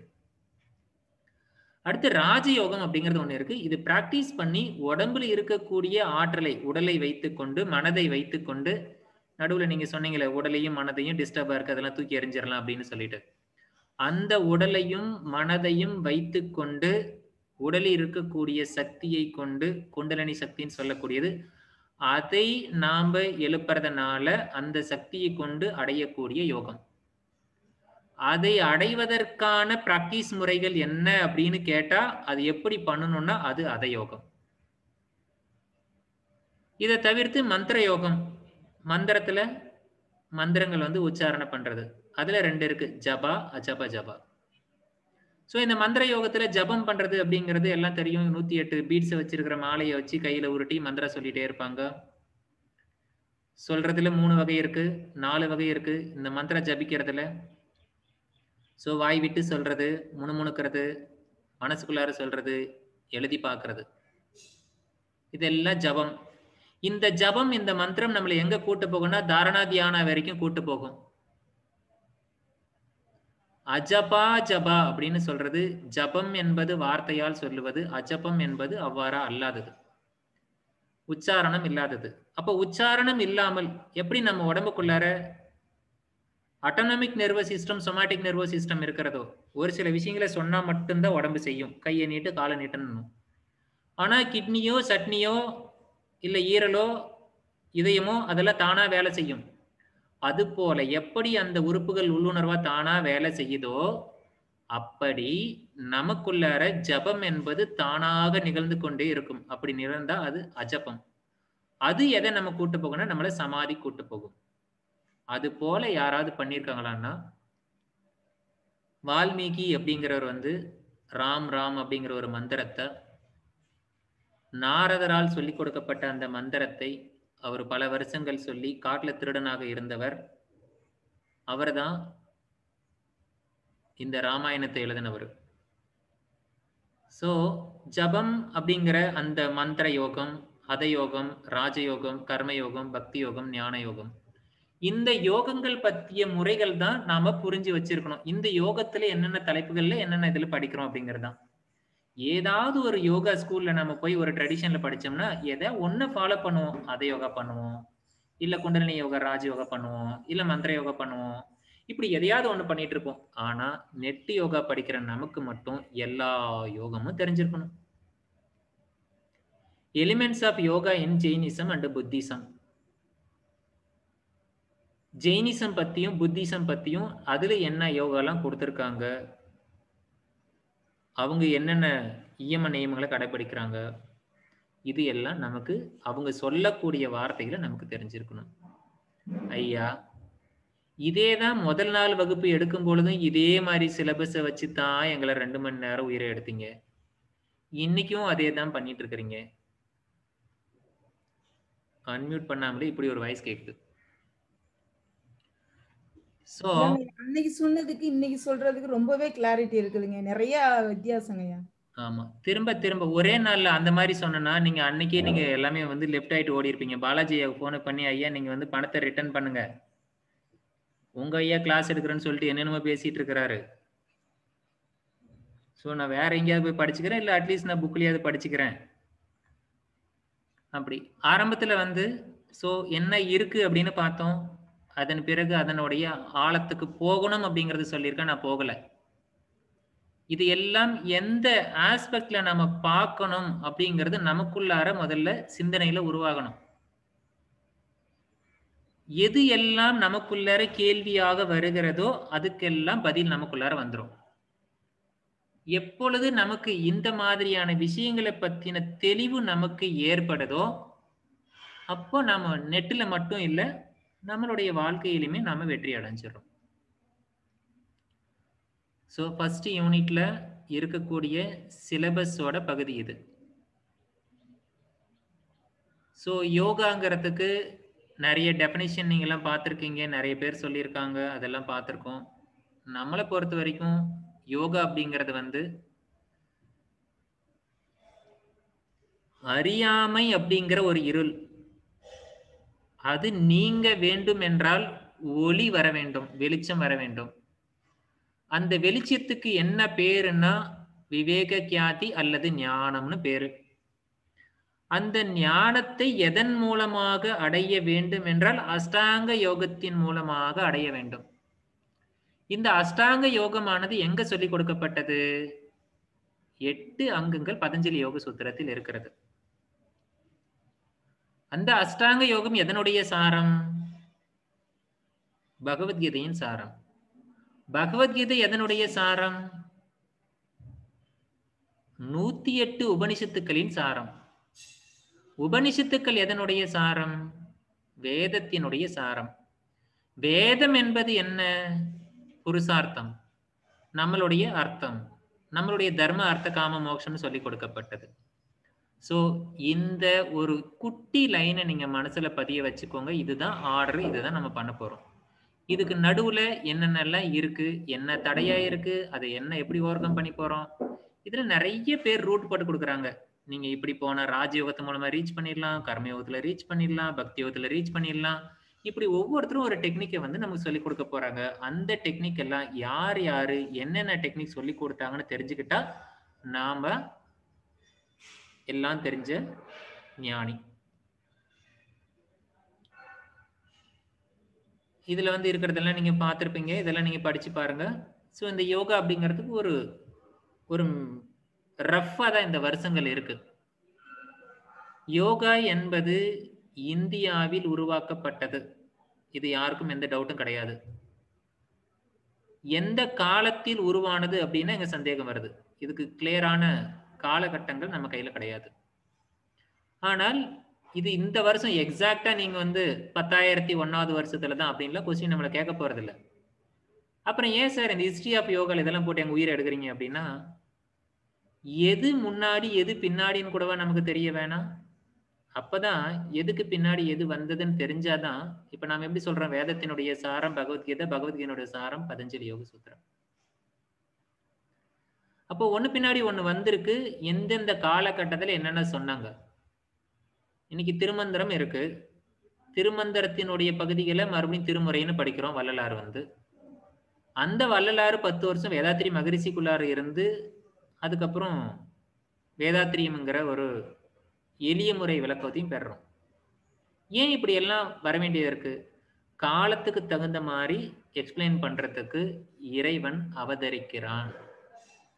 இன்னைக்கு காலகட்டத்துக்கு ஆண்ட்ராய்டு யோகி அப்படின்னு ஒண்ணு உண்டு. இந்த காலத்துக்கு பேர் ஆண்ட்ராய்டு யோகி பீரியட்னு வச்சுக்கலாம். இந்த ஆண்ட்ராய்டு போன் அப்படின்னு ஒண்ணு இருக்கு. இதை நீங்க ஒரு யோகியா கன்சிடர் பண்ணுங்க. கஷ்டமா தான் இருக்கும். நாமளும் நினைச்சிட்டு இருக்கோம் இந்த மொபைல் போன் வந்து மனிதர்களால் கண்டுபிடிக்கப்பட்டதுதான். ஆனா அந்த மொபைல் போனுக்கும் நமக்கும் ஏணி வச்சா கூட எட்டாது. மொபைல் போன் நினைச்சதுன்னா நம்மளை காரி தூக்கி வெளியே தூக்கி போட்டுடலாம்.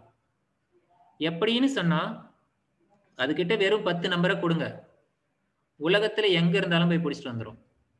எப்படி இது நிகழ்கிறது? இறைநிலையோடு எப்பொழுதும் அது தொடர்புல இருக்கு. எப்பொழுதும் அதை சமாதி ஸ்டேட்ல வச்சிருக்கு. விளைவறிந்த விழிப்பு நிலையோட இருக்கு. அத மனசளவுல பார்த்தாலும் அறிவு அளவுல பார்த்தாலும் அது அதனுடைய தர்மத்தை அது முழுமையாக கடைபிடிக்கிறது.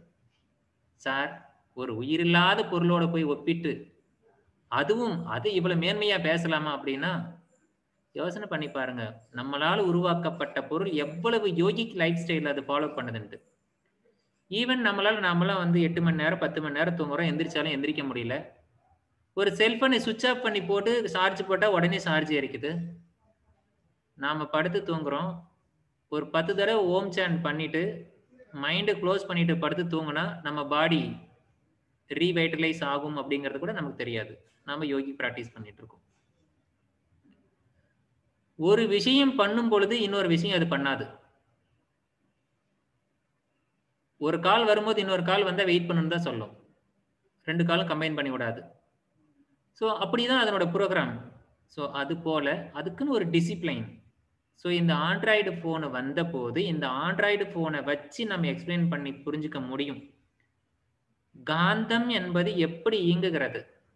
இப்போ ஒன்றும் கிடையாது. நாங்கள் கம்ப்யூட்டர் முன்னாடி உட்காந்துருக்கேன். ஒரு ஸ்லைடு இருக்கு, ஹிஸ்டரி ஆஃப் யோகா அப்படின்னு ஒரு லெட்டர்ஸ் ஒரு வடிவம் இருக்கு. இந்த ஸ்லைட்ல ஒரு உருவம் இருக்கிறது. வீடியோ ஆன் பண்ணா இருக்கு. எல்லாமே நம்மள ஒருத்தருக்கு ஒருத்தர் பார்க்கலாம். இந்த போனுக்கும் இந்த என்னோட லேப்டாப்புக்கும் உங்களுடைய போனுக்கும் லேப்டாப்புக்கும் நடுவுல என்ன இருக்குன்னு யோசனை பண்ணி பாருங்க. வெறும் வெளிதான் இருக்கு. இந்த கேப்ல அப்படியே வந்து உங்க முன்னாடி டிஸ்பிளே ஆகுது. அப்போ என்கிட்ட இருந்து உங்ககிட்ட வர வரைக்கும் இது என்ன வடிவத்தில் இருந்தது, நடு வழியில என்ன வடிவத்தில் இருந்ததுன்னு தெரியாது நமக்கு. ஆனா உங்களுடைய போனுக்கு தெரியும். அது உங்க போனுக்கு மட்டும்தான் கிடையாது, உலகத்துல எந்த மூலையில கொண்டு போய் வச்சாலும் இதை அப்படியே டிஸ்பிளே பண்ணி காட்டும். அப்போ நம்ம போனுக்கு நடுவுல மட்டும்தான் இருக்கா அப்படின்னா, இது போனை தாண்டி வெளியே வந்துடுச்சுன்னா வெட்ட வெளியில கலந்துருது. அப்போ இந்த பிரபஞ்சம் முழுவதும் அது நிறைஞ்சிருக்கு. அதை பர்டிகுலரா அதை மட்டும் எடுத்து நான் பேசுற என்னோட குரல் வலையில் ஏற்படுகின்ற ஒரு அதிர்வை கூட மிஸ் பண்ணாம அப்படியே உங்ககிட்ட ரிசீவ் பண்ணி கொடுக்குதுன்னா அதுக்கு எவ்வளவு பெரிய ஞானமும் அதுக்கு எவ்வளவு பெரிய சித்தியும் இருக்கும்னு நினைச்சு பாருங்க. இப்படி குட்டி குட்டி விஷயங்கள் கூட நமக்கு ஆராய்ச்சிக்கு எடுத்துக்கிறதுக்கு நாம தயாராக இல்லாத போது இது எல்லாம் எடுத்து சொல்வதற்காக காலகட்டங்களில் மனித உருவில் வந்த குருதான், சிவன்தான் இந்த யோகாவை சொல்லிக் கொடுத்த இறைவன், இறைநிலை. சபூர்வேசாம் அபிகுருகு காலே நனவச்சேதாத். சோ காலம் கடந்து குருவாக இருந்து நமக்கு கற்பித்துக் கொண்டிருக்கிறார். இப்ப நம்ம எதுக்காக இதெல்லாம் பேசிட்டு இருக்கோம்?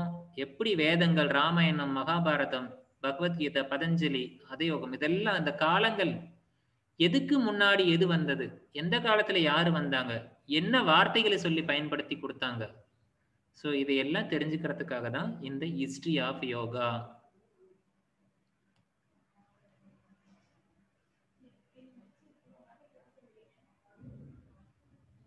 மீனிங் அண்ட் டெஃபினிஷன் ஏற்கனவே பார்த்தது தான். பதில் சொல்லுங்க பார்க்கலாம். யோகக சித்தவருத்தி நிரோதக. இங்கிலீஷ் மீனிங், டிக்ஷனரி மீனிங் ஏற்கனவே ஒரு அம்மா இன்னைக்கு சொன்னாங்க. யுஜ்ஜயத்தே அனேன இது யோகக. உஜ்ஜயத்தே, ஓகே. இதெல்லாம் யோகாக்கு டெஃபினிஷன் பார்த்தோம். யோகக சித்தவருத்தி நிரோதக அப்படிங்கிற வார்த்தைக்கு என்ன அர்த்தம்னு மட்டும் ஒருத்தர் அன்மியூட் பண்ணி எனக்கு தமிழ்ல சொல்லுங்க.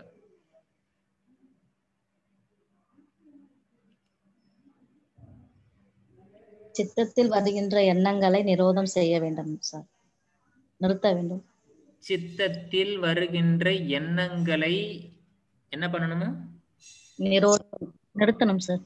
நிறுத்தணும், நிரோதம் செய்யணும். நிரோதம் செய்யணும். சரி, நிறுத்தணும், அவ்வளவுதான். சித்தம்ங்கிறது என்ன, எண்ணம்ங்கிறது என்ன? சித்தம்னா மனசு சார். சித்தம்னா மனசு. அப்ப என்ன?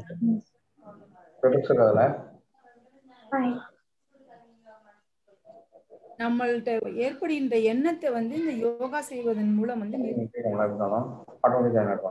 மனதின் படிநிலையா? யோகா செய்வதின் மூலம் அப்படின்னு சொல்றீங்க இல்லையா? யோகானா என்னன்னே தெரியல. இப்ப அந்த பிரச்சனையும் என்ன தீரல. இப்ப யோகாக்கு தான் டெபினிஷனை கேட்டுட்டு இருக்கோம். யோகா என்பது சித்தவருத்தி நிரோதகன் இங்க இருக்குது. அது என்னன்னு தெரிஞ்சாதானே அப்புறம் யோகா மூலமா நம்ம அது பண்றதுக்கு. நம்ம எண்ணங்கள் உருவாகிறத அதை நிறுத்த, இத பண்றது மூலமா அதை நிறுத்தலாம் சார். எண்ணங்கள் வர்றத எது மூலமா நிறுத்துவீங்க?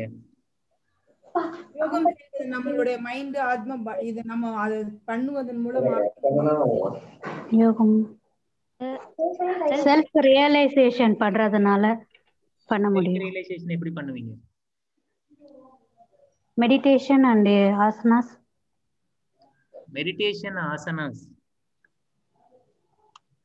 இப்போ மெடிடேஷன் ஆசனா மூலமா நீங்க பண்ணிடுறீங்கம்மா. இப்ப நீங்க யோகாங்கிற வார்த்தைக்கு டெபினிஷன், இந்த வார்த்தைக்கு இங்க இருக்கக்கூடிய 4 வார்த்தைக்கு சரியா பதில் சொல்லிட்டோம்னு யாருக்காவது உங்களுக்கு தோணுதா?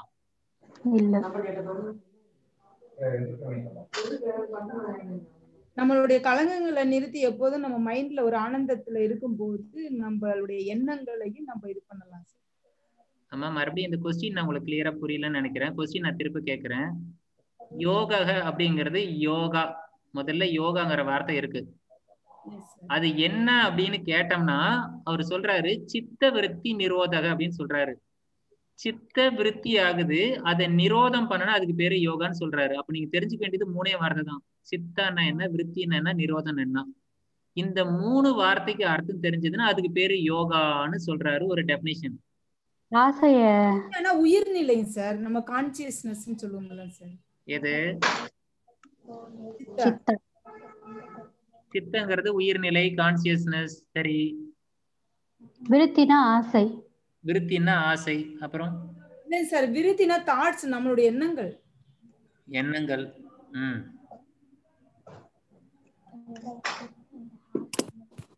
நம்ம எண்ணங்கள்ல ஏற்படுகிற, நம்ம சித்தத்துல ஏற்படுகிற எண்ணங்களை நிரோதகம் பண்ணிடணும்.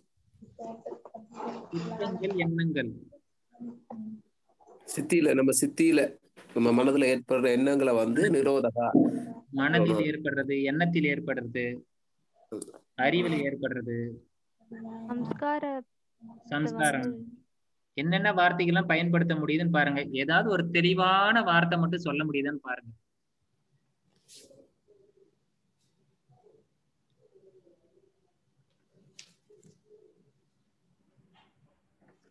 ஐயா 1.25 மணி நேரம் ஆச்சு. உருப்படி ஏதாவது வகுப்பு எடுத்திருக்கிறீங்களா? இந்த டெஃபினேஷன் தான் நாங்க எப்ப பார்த்தாலும் படிச்சிட்டு இருக்கிறோமே. யோக சித்த விருத்தி நிரோதா. சொன்னா யோக சித்த விருத்தி நிரோதா சாண்ட் கூட பண்ணுவோம் ஐயா. இதுல என்ன ஐயா டவுட் இருக்குது எங்களுக்கு? யோகா என்பது சித்த விருத்தி நிரோதக பதஞ்சலி யோக சூத்திரத்துல முதல் சாப்டர்ல 2வது ஸ்லோகம் வருதுங்க ஐயா. எங்களுக்கு நல்லா தெரியும் ஐயா. எல்லோருக்கும் தெரியும். இதனுடைய உணர்தல் புரிந்து இதுக்கு சரியான அர்த்தம் உங்களுக்குள்ள புரிஞ்சிடுச்சுன்னா நீங்க இதுக்கு மேல் படிக்கவே தேவையில்லை.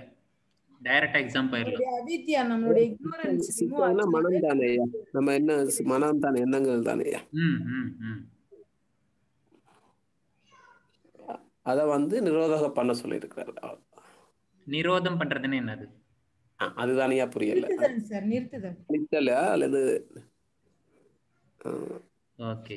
நிரோதம் அப்படிங்கிறது என்ன நம்ம பார்க்கணும். அதுக்கு சித்த சொன்னபடி பார்த்தா நம்ம வந்து அகத்தாய்வு செய்து அதை கட்டுப்படுத்தல், அது சொல்றது, அதுல இருந்து நம்ம அடிமையா இல்லாம நம்ம அதுல இருந்து வெளியே வரணும். அதாவது புலன் வழியா எப்படினாலும் மனதில் இருந்து எண்ணங்களா போறதா இருக்கட்டும், இல்ல வேற மாதிரி it's not only thought. I am just trying to tell you it's not only thought. உங்களோட முயற்சிகள் everything. நான் வந்து நிறைய உங்களை வந்து கன்ஃபியூஸ் பண்ண நான் விரும்பலமா. பட் உங்களுடைய கேள்விக்கு இந்த பதிலோட முயற்சி வந்து எனக்கு ரொம்ப நிஜமாவே ரொம்ப என்ன சொல்றதுமா ஒரு மாதிரி நெகிழ்ச்சியா இருக்கு. கண்ணுல கலங்குது. இந்த அளவுக்கு முயற்சி பண்றீங்கம்மா. அது ரொம்ப பெருமையான விஷயம். இந்த இடத்துக்கு வந்துட்டு எத்தனை பேருக்கு சித்தவருத்தி நிரோதம் என்ற 3 வார்த்தை எடுத்து ஆராய்ச்சி பண்ண தெரியும்னு நினைக்கிறீங்க? இது நமக்கு மட்டுமே கிடைச்ச பாக்கியம். நிரோதம் என்பது ஒரு வார்த்தை, விருத்தி என்பது ஒரு வார்த்தை, சித்தம் என்பது ஒரு வார்த்தை. இது பதஞ்சலி மகரிஷி நமக்கு விளக்கம் கொடுக்கல. ஆனா அதுக்கு கீழே இருக்கக்கூடிய வியாசர் மகரிஷி பதஞ்சலி யோக சூத்திரத்துக்கு எழுதப்பட்ட வியாச பாசியத்துல எழுதப்பட்டிருக்கு. அது நமக்கு இங்க ஸ்லைடாவே கொடுத்திருக்காங்க. அதை நம்ம எடுத்து போட்டு பார்க்கலாம். சித்த பூமி அப்படின்னு ஒரு கான்செப்ட் சிலபஸ்ல உண்டு. பதஞ்சலி யோக சூத்திரம் படிக்கும் பொழுது அந்த சித்த பூமி கான்செப்ட்ல இருக்கு உங்களுக்கு எப்படி சித்தம் படிப்படியாக நிகழ்கிறது. இங்க நீங்க எப்படி புரிஞ்சுக்கணும் அப்படின்னு சொன்னா, நமக்கு என்னென்ன உண்டுன்னு பாருங்க. நம்ம உடம்புல ஸ்தூலமான ஒரு விஷயம், சூக்ஷ்மமான ஒரு விஷயம். நேத்து நீங்க எவாலுவேஷன் தியரியில பார்த்துட்டு இருந்தீங்க. கொஸ்டினும் கேட்டீங்க, விசேஷமானது எது, ஆவிசேஷமானது எது அப்படின்ட்டு. ஸ்தூல ஸ்வரூபம், சூக்ஷ்ம ஸ்வரூபம் 2 உண்டு. எது எடுத்தாலும் 2 ஸ்வரூபம் உண்டு. நீர் என்று எடுத்துக்கொண்டால் அதுக்கு குளிர்தலும் குளிர்வித்தலும் 2 பக்குவம் உண்டு. அதுக்கு 2 லட்சணம் உண்டு. நெருப்பு என்றால் எரிப்பதும் எரிவதும் அதனுடைய லட்சணம். சோ நெருப்பு என்பது எரிக்கும், நமக்கு ஜுவாலையை பார்க்க முடியும். அதுல வெப்பம்னு ஒண்ணு இருக்காது, அதனோட சூக்ஷ்ம வடிவம். எதை எடுத்துக்கொண்டாலும் இது போல 2 வடிவம் உண்டு, ஸ்தூல சூக்ஷ்மம். இப்ப நம்மகிட்ட இருக்கிற ஸ்தூலமான விஷயங்கள் என்ன? கை தெரியும், கால் தெரியும், புலன்கள் தெரியும். அதுலயும் குறிப்பா யோகால டிஃபைன் பண்ணி சொல்லணும்னா கர்மேந்திரியங்கள் தெரியும், ஞானேந்திரியங்களும் தெரியும் இல்லையா? யாருக்காவது கர்மேந்திரியம் ஞானேந்திரியம் டவுட் இருக்கா?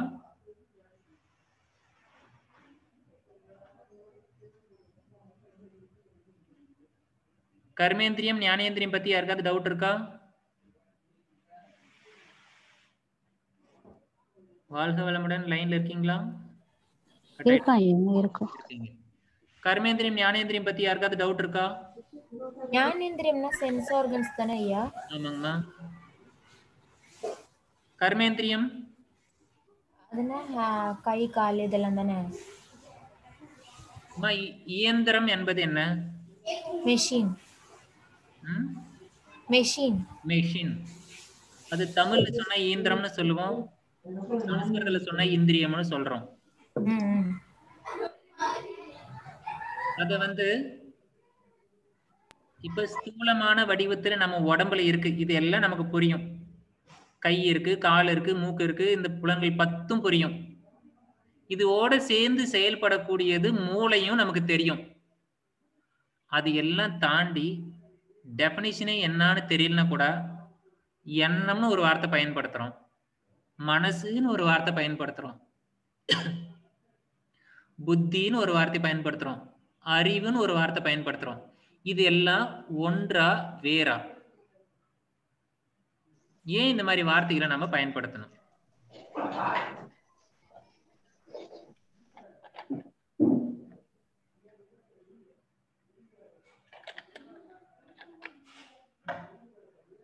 சொல்லுங்க. இது புரியாம சித்தாங்கிற வார்த்தைக்கு என்ன அர்த்தம் நீங்க தெரிஞ்சுக்கணும்னா இந்த கொஸ்டின் உங்களுக்கு ஒரு எழுப்புங்க. இப்போ பஞ்ச புலன்கள் உண்டு, தோல் உண்டு, நாக்கு உண்டு, மூக்கு உண்டு, கண் உண்டு, காது உண்டு. ஓகே, புரிகிறது. கை, கால், குதம், வாய் இதெல்லாம் தெரியுது. இதோட சேர்ந்து மூளையும் நமக்கு தெரியும். அட்லீஸ்ட் ஸ்கேன் பண்ணியாவது பார்த்துடலாம். ஸ்கேன் பண்ணி பார்க்கலாம் கூட நம்ம மண்டைக்குள்ளதான் இருக்குன்னு நம்ம நம்புவோம். இதெல்லாம் ஸ்தூல வடிவம். இதை தாண்டி நமக்குள்ளார சூக்ஷ்ம வடிவம் இருக்கு. நம்மளுடைய சிந்தனை, நாம சிந்திக்கிறது, அந்த சிந்தனை என்ன வடிவத்தில் இருக்கு, மனம் என்ன வடிவத்தில் இருக்கு, புத்திக்கும் மனதும் என்ன வடிவம், என்ன வித்தியாசம்? அறிவுன்னு சொல்றாங்க, எல்லாத்துக்கும் மேலானது. இந்த கேள்விகளுக்கு எல்லாம் நீங்க கேள்வியை போட்டு குழப்பி வைங்க. அப்போ உங்களுக்கு அதனுடைய பாகுபாடு தெரியணும், இது என்னென்ன அப்படின்னு. அதுக்கெல்லாம் ஒட்டு மொத்தமா ஏதோ ஒரு வடிவத்தை கொடுங்க. அந்த ஒட்டுமொத்த வடிவத்தை கொண்டு வந்து சித்தம்னு போடுங்க. அது எல்லாம் எப்படி உருவாகுதுன்னு பாருங்க. எங்க இருந்து உருவாகுது, ஏன் உருவாகுது, அதை எப்படி இல்லாமல் ஆக்குவது? ஏதோ ஒரு முறையை பயன்படுத்தி இப்படி இந்த சூக்ஷ்ம வடிவங்கள் எல்லாம் இல்லாமல் ஆக்கினால் அதுக்கு பேரு யோகா. அப்ப அந்த சூக்ஷ்ம வடிவங்களுக்கு இருக்கக்கூடிய வித்தியாசங்கள் நமக்கு தெரியணும். அதை தான் நம்ம படிக்க போறோம். எங்க பதஞ்சலி யோக சூத்ரா படிக்கும்போது அது படிக்கலாம். இப்ப டெஃபினிஷன்ஸ் எல்லாம் இப்படி இருக்கு. சமத்துவம் யோக உச்சயத்தே பகவத்கீதையில, யோகஸ்த குரு கர்மாணி சங்கம் தியக்த்வா தனஞ்சயா சித்தி சித்தியோ சமோ பூத்வா சமத்துவம் யோக உச்சயத்தே. சித்தி அசித்தி எப்பொழுதும் சமத்துவம். நேற்று சத்தியம்மா போட்டு உங்களை புளிஞ்சு எடுத்துட்டு இருந்தாங்க, ஒரு வட்டத்தை போட்டு இந்த டயக்ராமை வச்சுட்டு. ஸோ இதில் இருக்கக்கூடிய விஷயங்கள் உங்களுக்கு எந்த அளவுக்கு புரிதல் இருக்கிறதோ அதுதான் உங்களுடைய ஞானம். இந்த ஒரு வட்டத்தை வைத்துக்கொண்டு எல்லா டெஃபினேஷனையும் உங்களால நிறைவா புரிஞ்சுக்க முடியும். மறுபடியும் நினைவுபடுத்தி பார்த்துக்கோங்க, எல்லா டெஃபினேஷனுக்கும் உங்களுக்கு மீனிங் தெரியுமான்னுட்டு. தெரியல அப்படின்னு சொன்னா தெரிஞ்சுக்கிறதுக்கு முயற்சி பண்ணுங்க. தெரிஞ்சுக்க முடியலன்னா தயவு செஞ்சு வாட்ஸ்அப் குரூப்னு ஒன்று இருக்கு, அதுல இந்த மாதிரியான தேவையான விஷயங்களை, கேள்விகளை, சந்தேகங்களை கேளுங்க. உங்களுக்கு எழுகின்ற கேள்விக்கு நான் தான் பதில் சொல்லணும்னு அவசியமே கிடையாது. இந்த கேள்விகளை எழுப்பிடுங்க, போடுங்க, ஒருத்தர் பதில் சொல்லுவாங்க, உங்களால அதை அக்செப்ட் பண்ணிக்க. உண்மையான பதில் வராத வரைக்கும் 1000 பேர் 1000 சொன்னா கூட உங்க மனசு ஏத்துக்காது. நான் சொல்ற விஷயங்கள் சரியா இருந்தா மட்டும் உங்களோட மனசு ஏத்துக்கும். ஏன்னா உண்மையான அறிவுங்கிறது உள்ளார இருக்கு. இப்போ உங்க வீட்டுல உங்க அம்மா அப்பா யாராவது வெளியில போயிருக்காங்க, 1 மணி நேரம் கழிச்சு ஒருத்தர் வராரு, நான் தான் உங்க அப்பா அப்படின்னு ஒருத்தர் வராரு, ஏத்துப்பீங்களா? ஏத்துக்க முடியாது. பக்கத்து வீட்டுக்காரர் கூப்பிட்டு வந்து இவர் தான் உங்க அப்பான்னு சொல்றாரு, உங்களால ஏத்துப்பீங்களா? ஏத்துக்க முடியாது. மறைபொருள் விளக்கம் பொறுத்த வரைக்கும், உண்மையான ஞானம் வரும் வரைக்கும் நம்ம மனம் அதை ஏற்றுக்கொள்ளாது. ஒருவேளை அது அப்படியே ஏத்துக்குது அப்படின்னு சொன்னா அது மூலமா உண்மையை தேடிக்கொள்ளும். அதனால உங்களுக்கு வேலை என்னன்னா கேள்வியை உருவாக்குறது தான் உங்க வேலை. சமத்துவம் அப்படிங்கிற வார்த்தைக்கு என்ன அர்த்தம்? பக்கத்துல இங்கிலீஷ்ல கொடுத்துருக்குறாங்க. Equanimity in likes and dislikes, கர்மாசு கௌசலம், துக்க சம்யோக வியோகம், இஷ்ட அனிஷ்ட உபபதிஷத்து. ஸோ மன பிரசமனக, மனசை பிரசமன அமைதியாக்குறதுக்கான உபாயம் தான் யோகா. ஸ்திர இந்திரிய தாரணம். இது இல்லாம இன்னும் நிறைய டெஃபினேஷன் இருக்கு. யக்ன வாக்கியம் என்ன சொல்லியிருக்காரு, சித்த சித்தாந்த பதார்த்தத்தில் என்ன சொல்றாங்க, இப்படி எங்கெங்கெல்லாம் யார் யாரெல்லாம் சொல்லியிருக்காங்கன்னு நீ ஆராய்ச்சி பண்ணி பாருங்க. இதெல்லாம் வேதாத்ரி மகரிஷி இது கூட ஆட் பண்ணல, ஏன்னா சிலபஸ்ல இல்லை. யோகா என்பது சித்தவருத்தி நிரோதக. ஒரே வார்த்தையில சொல்லணும்னா மனம் அலையக்கூடியது, வளம் இல்லாமல் இருக்கிறது. மனதை பலப்படுத்தக்கூடிய கலை மனவளக்கலை, அதுதான் யோகா. அவ்வளவுதான் டெஃபினிஷன். ஸோ அதெல்லாம் எப்படிங்கிற முறை தான் வேறு வேற இருக்குமே தவிர டெஃபினிஷன் எல்லாம் ஒண்ணுதான். உள்ள சமநிலை, உள்ள சமநிலையோடு இருந்த பழைய கர்மாக்கள் கழியும். பழைய கர்மாக்கள் கழிஞ்சதுன்னா நம்ம பியூர் ஆயிடுறோம், இறைவன்கிட்ட போய் சேர்றோம். இவ்வளவுதான் கான்செப்ட். இதை மனசுல வச்சுட்டு டெஃபினிஷன்ஸ்க்கெல்லாம் மீனிங், அர்த்தம், உள்ளுணர்வா பெறறதுக்கு முயற்சி பண்ணுங்க. என்ன சார் பண்ணணும்? அதுக்கெல்லாம் ஒன்றும் பண்ண வேண்டாம். அந்த கொஸ்டின் எல்லாம் மண்டக்குள்ள போட்டு உருட்டுங்க. எங்கிருந்து பதில் வரும்? உள்ளே இருந்து வரும். எப்பொழுது உள்ளே இருந்து உங்களுக்கு பதில் வர ஆரம்பிக்கிறதோ அந்த பதில் எப்பேற்பட்டது? ஸ்ரோதானுமான பிரக்ஞாபியாம் அந்நிய விஷயா சாதாரணத்துவாத். அந்நிய விஷயத்தில் வருகின்ற எல்லா விஷயம் சாதாரணமான அறிவு. உள்ளே இருந்து வருகின்ற அறிவுதான் உண்மையான ஞானம். என்னதான் பண்றது? ஒண்ணுமே பண்ண வேண்டாம். அதை பத்தி சிந்தனை மட்டும் இருந்தால் போதும். அதற்கான பதில் உங்களுக்கு தானாக வரும். முயற்சி பண்ணுங்க. மிஸ்கான்செப்ஷன்ல ஏற்கனவே நீங்க பார்த்தது வேதத்தினுடைய பகுதிகள், அதனுடைய உபவேதம், அதனுடைய மகா வாக்கியம். இன்னும் அடுத்து நம்ம பிரின்சிபல் உபனிஷத்து படிக்கும்பொழுது இந்த மகா வாக்கியம்லாம் எந்த உபனிஷத்துல வருது, அந்த உபனிஷத்து எந்த வேதத்துல வருது, அந்த உபனிஷத்துல எத்தனாவது ஸ்லோகத்துல, அந்த முழுமையான ஸ்லோகத்துல இந்த பிரஜான பிரம்மங்கிறது எத்தனாவது வார்த்தையா வருதுங்கிறது உள்பட நம்ம படிக்கணும். வேதத்தினுடைய அங்கங்கள் இதெல்லாம் நீங்க மனப்பாடம் பண்ணிடணும். வியாக்கரமா சீக்ஷா நிருக்தா சந்தஸ் ஜோதிஸ் கல்பக. ஸோ இது அப்படி நீங்க மனப்பாடம் பண்ணிக்க வேண்டியதுதான். இதுல எல்லாம் ஒரு பிசிறு கூட தட்டக்கூடாது. இதெல்லாம் யோசிக்கவே கூடாது. வியாக்கரமா ஃபர்ஸ்ட் வருமா, சீக்ஷா வருமா, நிருக்த வருமா, அந்த மாதிரிலாம் கிடையாது. இதெல்லாம் யோகா ஸ்டூடெண்டோட பேஸ். நாமெல்லாம் எப்படி சின்ன வயசுல இப்ப என்னமோ 1 2 சா 1 2 2 சான்னு படிக்கிறாங்க. அது எனக்கு வராது. ஆனா 1 2 2 2 4 3 2 6 4 2 8ன்னு தெரியும். ஸோ அது போல நீங்க வியாக்கரமா சீக்ஷா நிருக்தா சந்தஸ் ஜோதிஸ் கல்பன் படிச்சுக்க வேண்டியதுதான். அதனுடைய ஆங்கில மீனிங். ஆசிரமாஸ் வேதத்தினுடைய 3 காண்டம், கர்மகாண்டம், உபாசன காண்டம், ஞான காண்டம். அதில் இருக்கக்கூடிய பகுதிகள் 4. ஒரு மனிதனுடைய புருஷார்த்தம் இங்க நிறைவாகுது. ஒரு மனுஷன் வாழ்க்கையை 4 பிரிச்சிடணும். சங்கீதா பகுதி மந்திரங்கள் சொல்றது, பிறகு அந்த மந்திரத்தில் இருக்கப்படி அதில் இருக்கக்கூடிய வாழ்க்கை முறையை வாழ்றது கிரகஸ்தன். ஆரண்யக்கத்துல வனப்பிரஸ்தன் காட்டுக்கு போறது. கடைசியில சந்நியாசம், முழுமையாக துறந்து விடுதல். ஸோ அனைத்தையும் பொண்டாட்டி புள்ள பேரம்பேத்தி எல்லாத்தையும் திறந்துட்டு நிற்கிறது. ஸோ இப்படி ஆசிரமா புருஷார்த்தம் 4 விஷயங்கள், தர்மார்த்த காம மோட்சம். இந்த 4 விஷயங்களுக்கு விளக்கம் கொடுத்துருக்காங்க. படிச்சு பாருங்க. பொருளை ஏற்றுறது இதெல்லாம். இந்த கதையெல்லாம் ராமாயணம்லாம் பேசி நம்ம நேரத்தை வீணடிக்க விரும்பல. பட் ஆனா மிக முக்கியமான விஷயம், இந்த 4 விஷயங்களை தவிர்த்து வேறு எங்கேயுமே உங்களால போக முடியாது இந்த உலகத்தை விட்டு. அப்படி இந்த உலகத்தை விட்டு, இந்த 4 விஷயத்தை விட்டு நம்ம விலகிறோம்னு சொன்னா நமக்கு அடுத்த பிறவி உண்டு. அந்த பிறவியில் என்ன பண்ணிட்டு இருப்போம் அப்படிங்கிறதுல நம்மளால சொல்ல முடியாது. திரும்ப மீண்டும் மனித பிறவி எடுத்து வரத்துக்கு இன்னும் எத்தனை ஆயிரம், எத்தனை கோடி ஜென்மங்கள் ஆகுமோ. அவ்வளவு ஏன் கஷ்டப்பட வேண்டும்? நாம் யோகா பண்ணி போயிடலாம் அப்படிங்கிறது தான் இந்த மோக்ஷா அப்படிங்கிறது.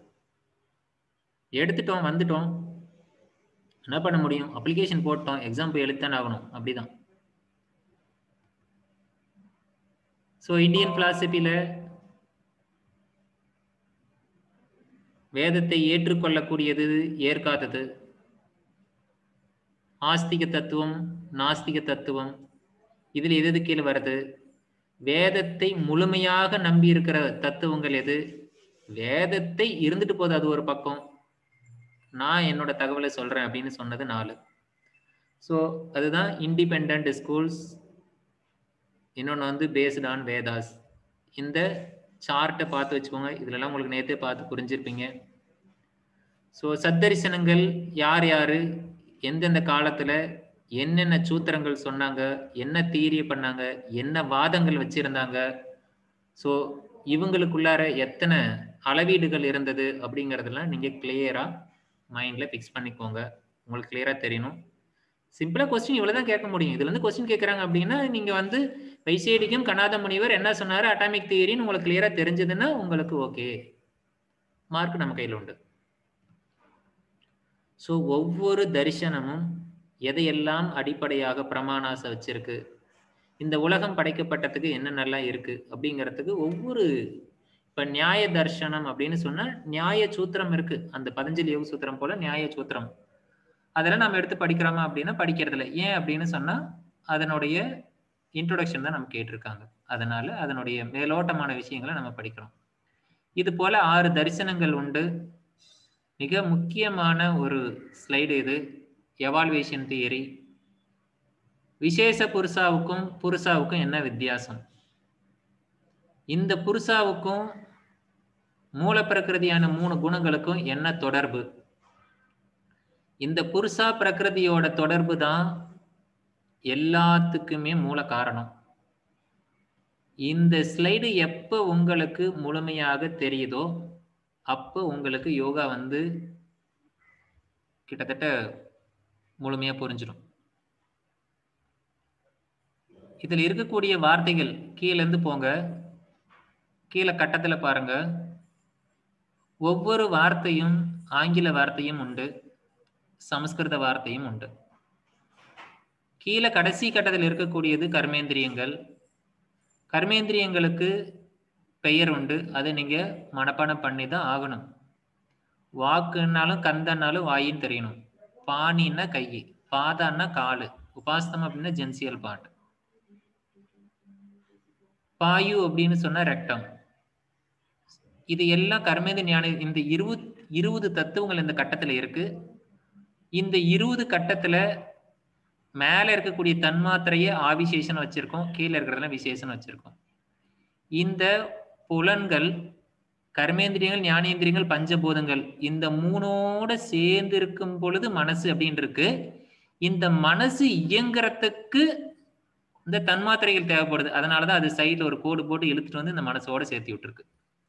இந்த சேர்ந்த இந்த கூட்டு இயக்கத்துல இந்த மனசோட முன்னாடி இருக்கக்கூடிய பகுதிகள் இருக்கே, அகங்கார், புத்தி, இது எல்லாம் சேர்த்துதான் சூக்ஷமான வடிவம். அதுதான் நம்மளுடைய புத்தி, மனம், எண்ணம், தாட்ஸ், இப்படி எல்லாம் நிறைய வார்த்தைகள் சொன்னீங்களே, அந்த வார்த்தைகள் எல்லாம் ஏதோ ஒரு தத்துவத்தால் ஆகப்பட்டிருக்கு.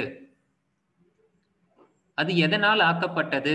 வேதாத்திரி மகரிஷியோட பாடல் எடுத்து படிங்க, பிரம்மஞான பாடல். இறைவெளியே தன்னிருக்க சூழ்ந்தழுத்தும் ஆற்றல், இதன் திணிவு மடிப்பு வில சுழலும் நுண்விண்ணாம். நுண்விண் என்றால் எது? விண் என்பது என்ன? நுண்விண் என்பது என்ன? விண் என்பது ஆகாஷ், அதற்கும் நுண்ணியமான ஒன்று எல்லாம் உருவாக்கப்பட்டது. இந்த தன்மாத்திரைகள் எல்லாம் காந்தமாக இருக்கு. எப்படி இருக்கு? இந்த விண் என்ற துகள் சுழலும் பொழுது அதிலிருந்து இறை துகள்கள் வெளியேறுகிறது. அந்த இறை துகள் காந்தமாக வெளியேறுகிறது. அந்த காந்தங்கள் முறையாய் அக்காந்த அலை மனமாம் உயிர் உடல்களில். அந்த காந்த அலைதான் தன்மாத்திரைகளாக இருக்கிறது. எதோட சேரும் பொழுது? இந்த புலன்களோடு சேரும் பொழுது.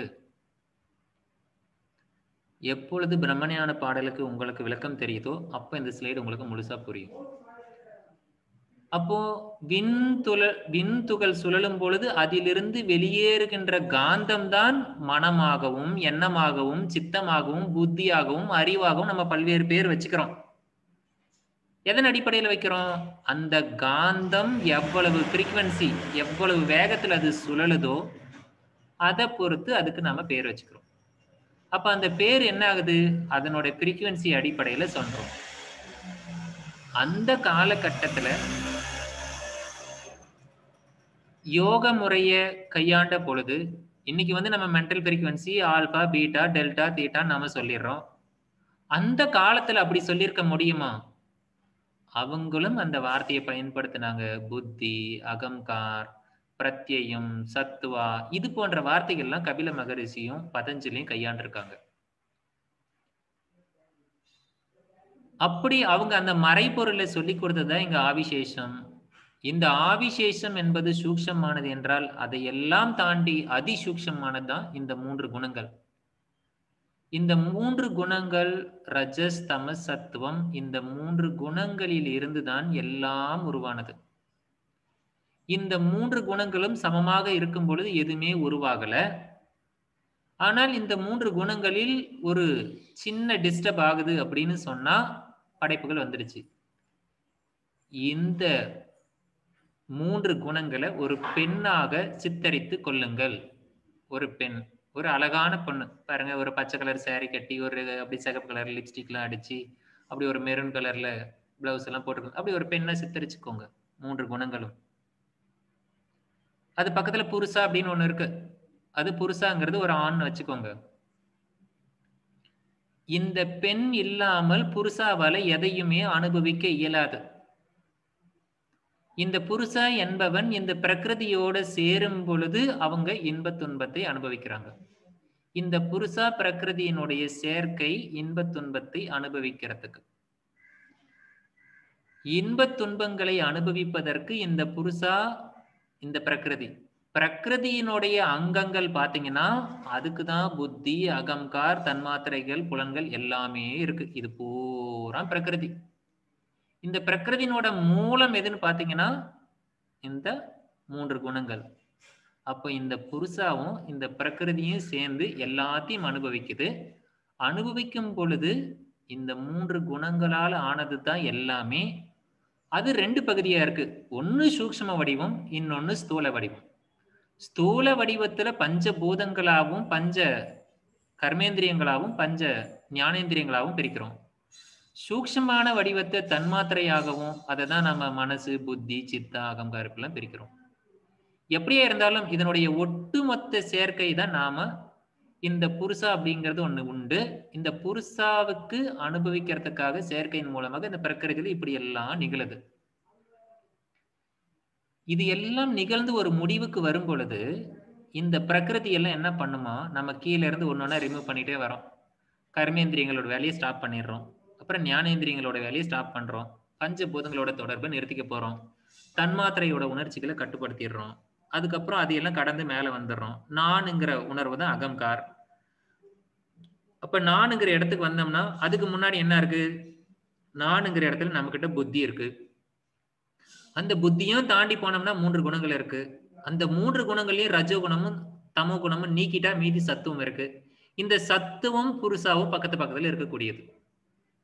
அந்த சத்துவம் இனிமேல் இந்த புருஷனுக்கு நான் செய்ய வேண்டியது ஒன்றுமில்லை, எனக்கு கடமை முடிந்தது என்று இந்த சத்துவமும் அந்த புருஷாவிடம் இருந்து விலகி கொண்டால் மேல இருக்கக்கூடிய புருஷா இந்த பிரகிருதியோட தொடர்பு இல்லாததுனால அந்த ஈஸ்வர புருஷனிடத்தில் சென்று சேர்ந்து கொள்ளும். அதுதான் யோகா.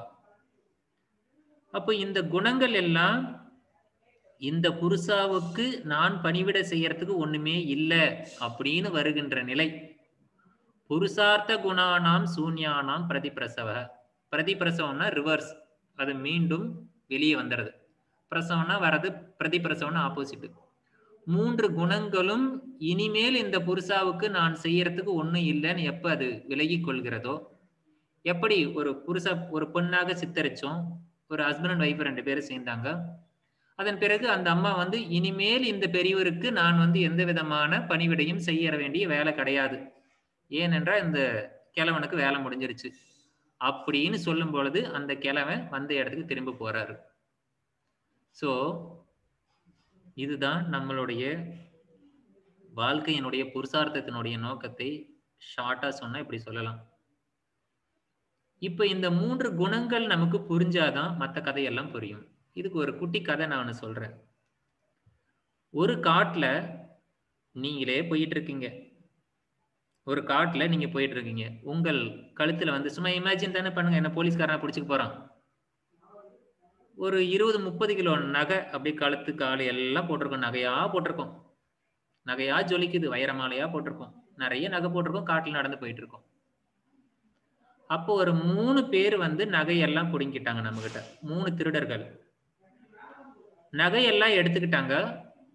அப்ப ஒருத்தன் சொல்றான், இந்த நகையெல்லாம் நமக்கு போதும், இந்த இவனை வந்து நம்ம கொலை பண்ணிடலாம் இந்த காட்டுல. இப்ப நம்மளை வந்து கொலை பண்ணலாம்னு ஒருத்தன் சொல்றான். நம்ம நகையெல்லாம் போட்டு நம்ம நகையெல்லாம் பிடிங்கியாச்சு. அப்போ ஒருத்தன் சொல்றான் அதுல நம்மளை கொலை பண்ணிடலாம் அப்படின்ட்டு. அந்த கொலை பண்ணிடணும்னு சொன்னான் பாருங்க, அந்த திருடனுக்கு பேரு தமஸ்ன்னு பேரு. இன்னொருத்தன் சொன்னா, டேய் நகையதான் நாம எடுத்துக்கிட்டோம்ல, அவனை எதுக்கு கொலை பண்ணணும் பாவம், நகையை எடுத்துக்கிட்டு வா நாம் போலாம், எடுத்துட்டு ஓடிடலாம் அப்படின்னு சொல்லிட்டு அந்த நகையை எடுத்துட்டு ஓடிட்டாங்க. அந்த நகையை எடுத்துட்டு அப்படி கூட்டிட்டு போனவனுக்கு பேரு ரஜஸ்ன்னு பேரு. அப்ப தமசை கூட்டு ரஜஸ் கூட்டு ஓடியாச்சு. மூணாவது ஒருத்தன் நிக்கிறான். ஐயோ பாவம், இந்த காட்டுல நகை புடுங்கின வேகத்துல அந்த வேதனையில இந்த வலி கூட மறைஞ்சு போயிருக்கும். இந்த டென்ஷன்ல இருக்கிற நம்மளே வந்து எப்படியாவது வீட்டுக்கு கொண்டு போய் விட்டுறணும் அப்படின்னு சொல்லிட்டு அந்த காட்டுல இருந்து நீங்க வாங்க உங்களை வெளியே கூட்டு போய் டிராப் பண்றேன் அப்படின்னு சொல்லி காடை விட்டு வெளியில வரான். அந்த காடை விட்டு வெளியே வரும் பொழுது நாம என்ன சொல்றோம் நன்றி உணர்வோட, அந்த காட்டுக்கு வரைக்கும் நம்மளை வெளியே கூட்டு வந்தது யாருன்னா சத்துவா. அந்த திருடங்கிட்ட சொல்றோம், அப்பா இவ்வளவு தூரம் வந்துட்ட, பாப்பா வீட்டுக்கு ஒரு காப்பி கொடுத்துட்டு போவ, காப்பி குடிச்சிட்டு போவ. இப்படிதானே சினிமாலாம் பார்த்திருக்கோம், ஒரு ஹெல்ப் பண்ணுவாங்க, வீட்டு வரைக்கும் வந்துருவாங்க, உடனே வீட்டுக்கு வாங்க காப்பி குடிச்சிட்டு போவீங்க.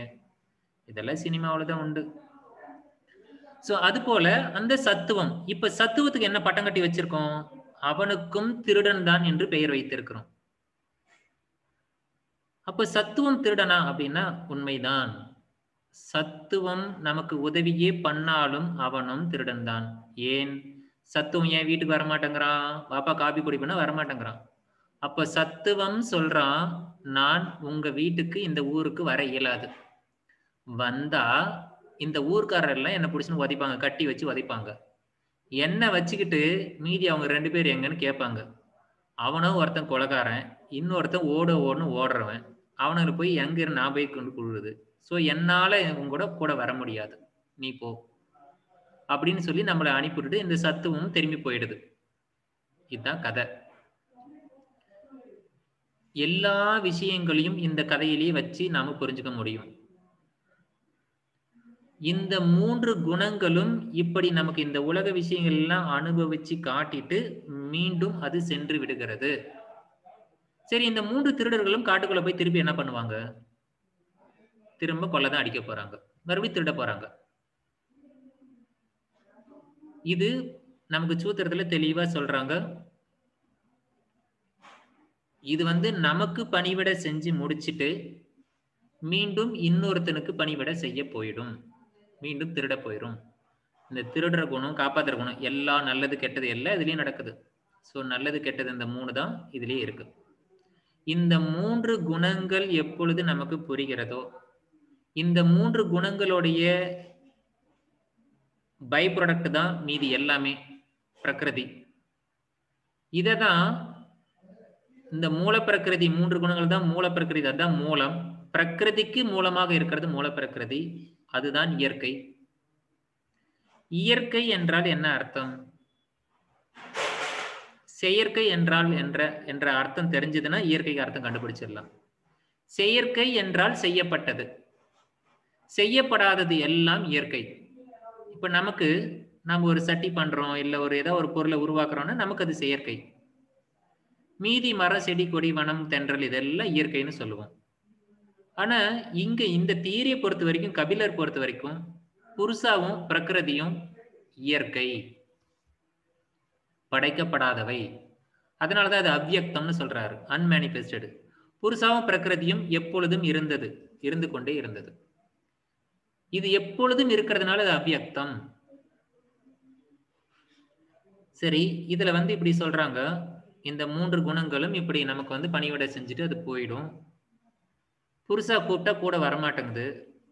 புருஷா கூட சேர்ந்து இவ்வளோ நாள் இந்த 3 குணங்களும் எல்லாமே அனுபவிச்சுது. ஆனா புருஷா வந்து வா விசேஷ புருஷங்கிட்ட போலாம் அப்படின்னா வரமாட்டேங்குது. ஏன் வரமாட்டேங்குது, இது விசேஷ புருஷனிடத்தில் நெருங்க முடியாது. புருஷாவே நெருங்க முடியாது பிரகிருதியோட. பிரகிருதியை கழட்டி விட்டுட்டு வந்தாதான் புருஷா கிட்ட போய் சேர முடியும்.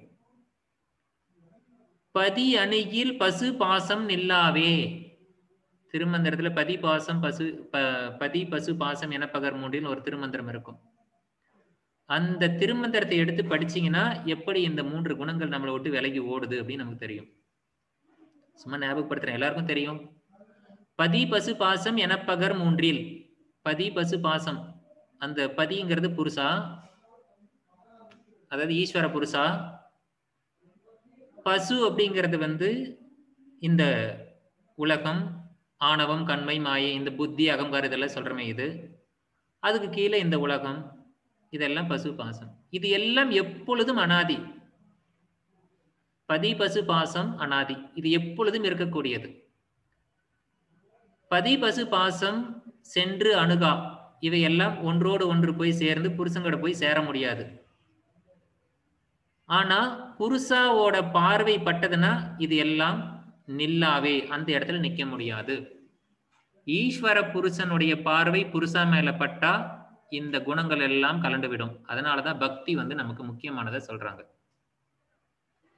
ஈஸ்வரனிடம் சரணடைவதன் மூலமாக நம்ம முழுமையாக சமாதி சித்தி அடைஞ்சிடலாம் அப்படின்னு சொன்ன காரணம் இதுதான்.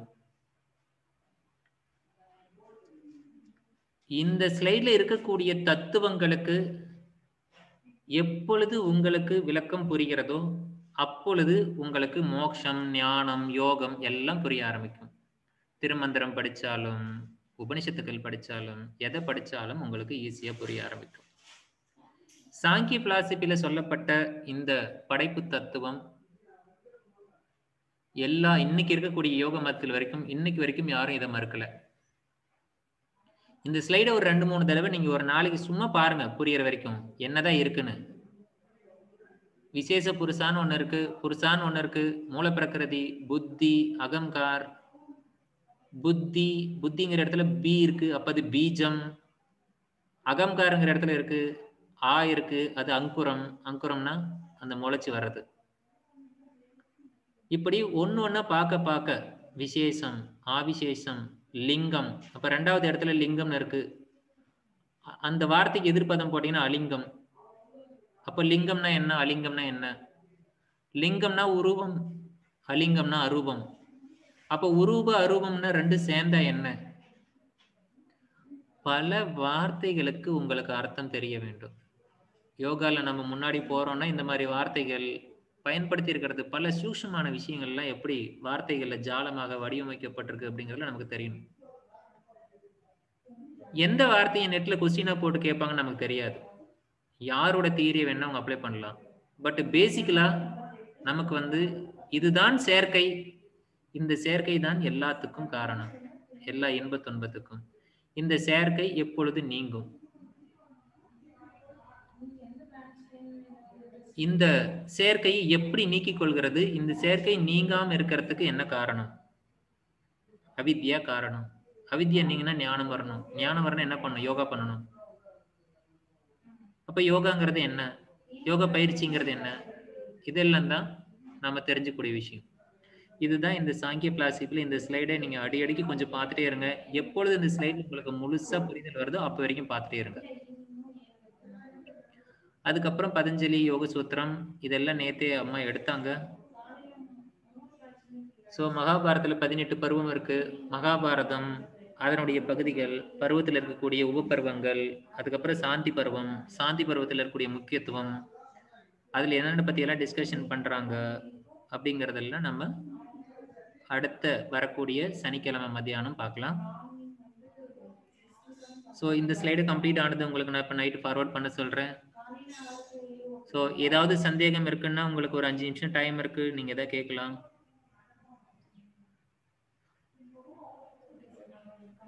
வாழ்க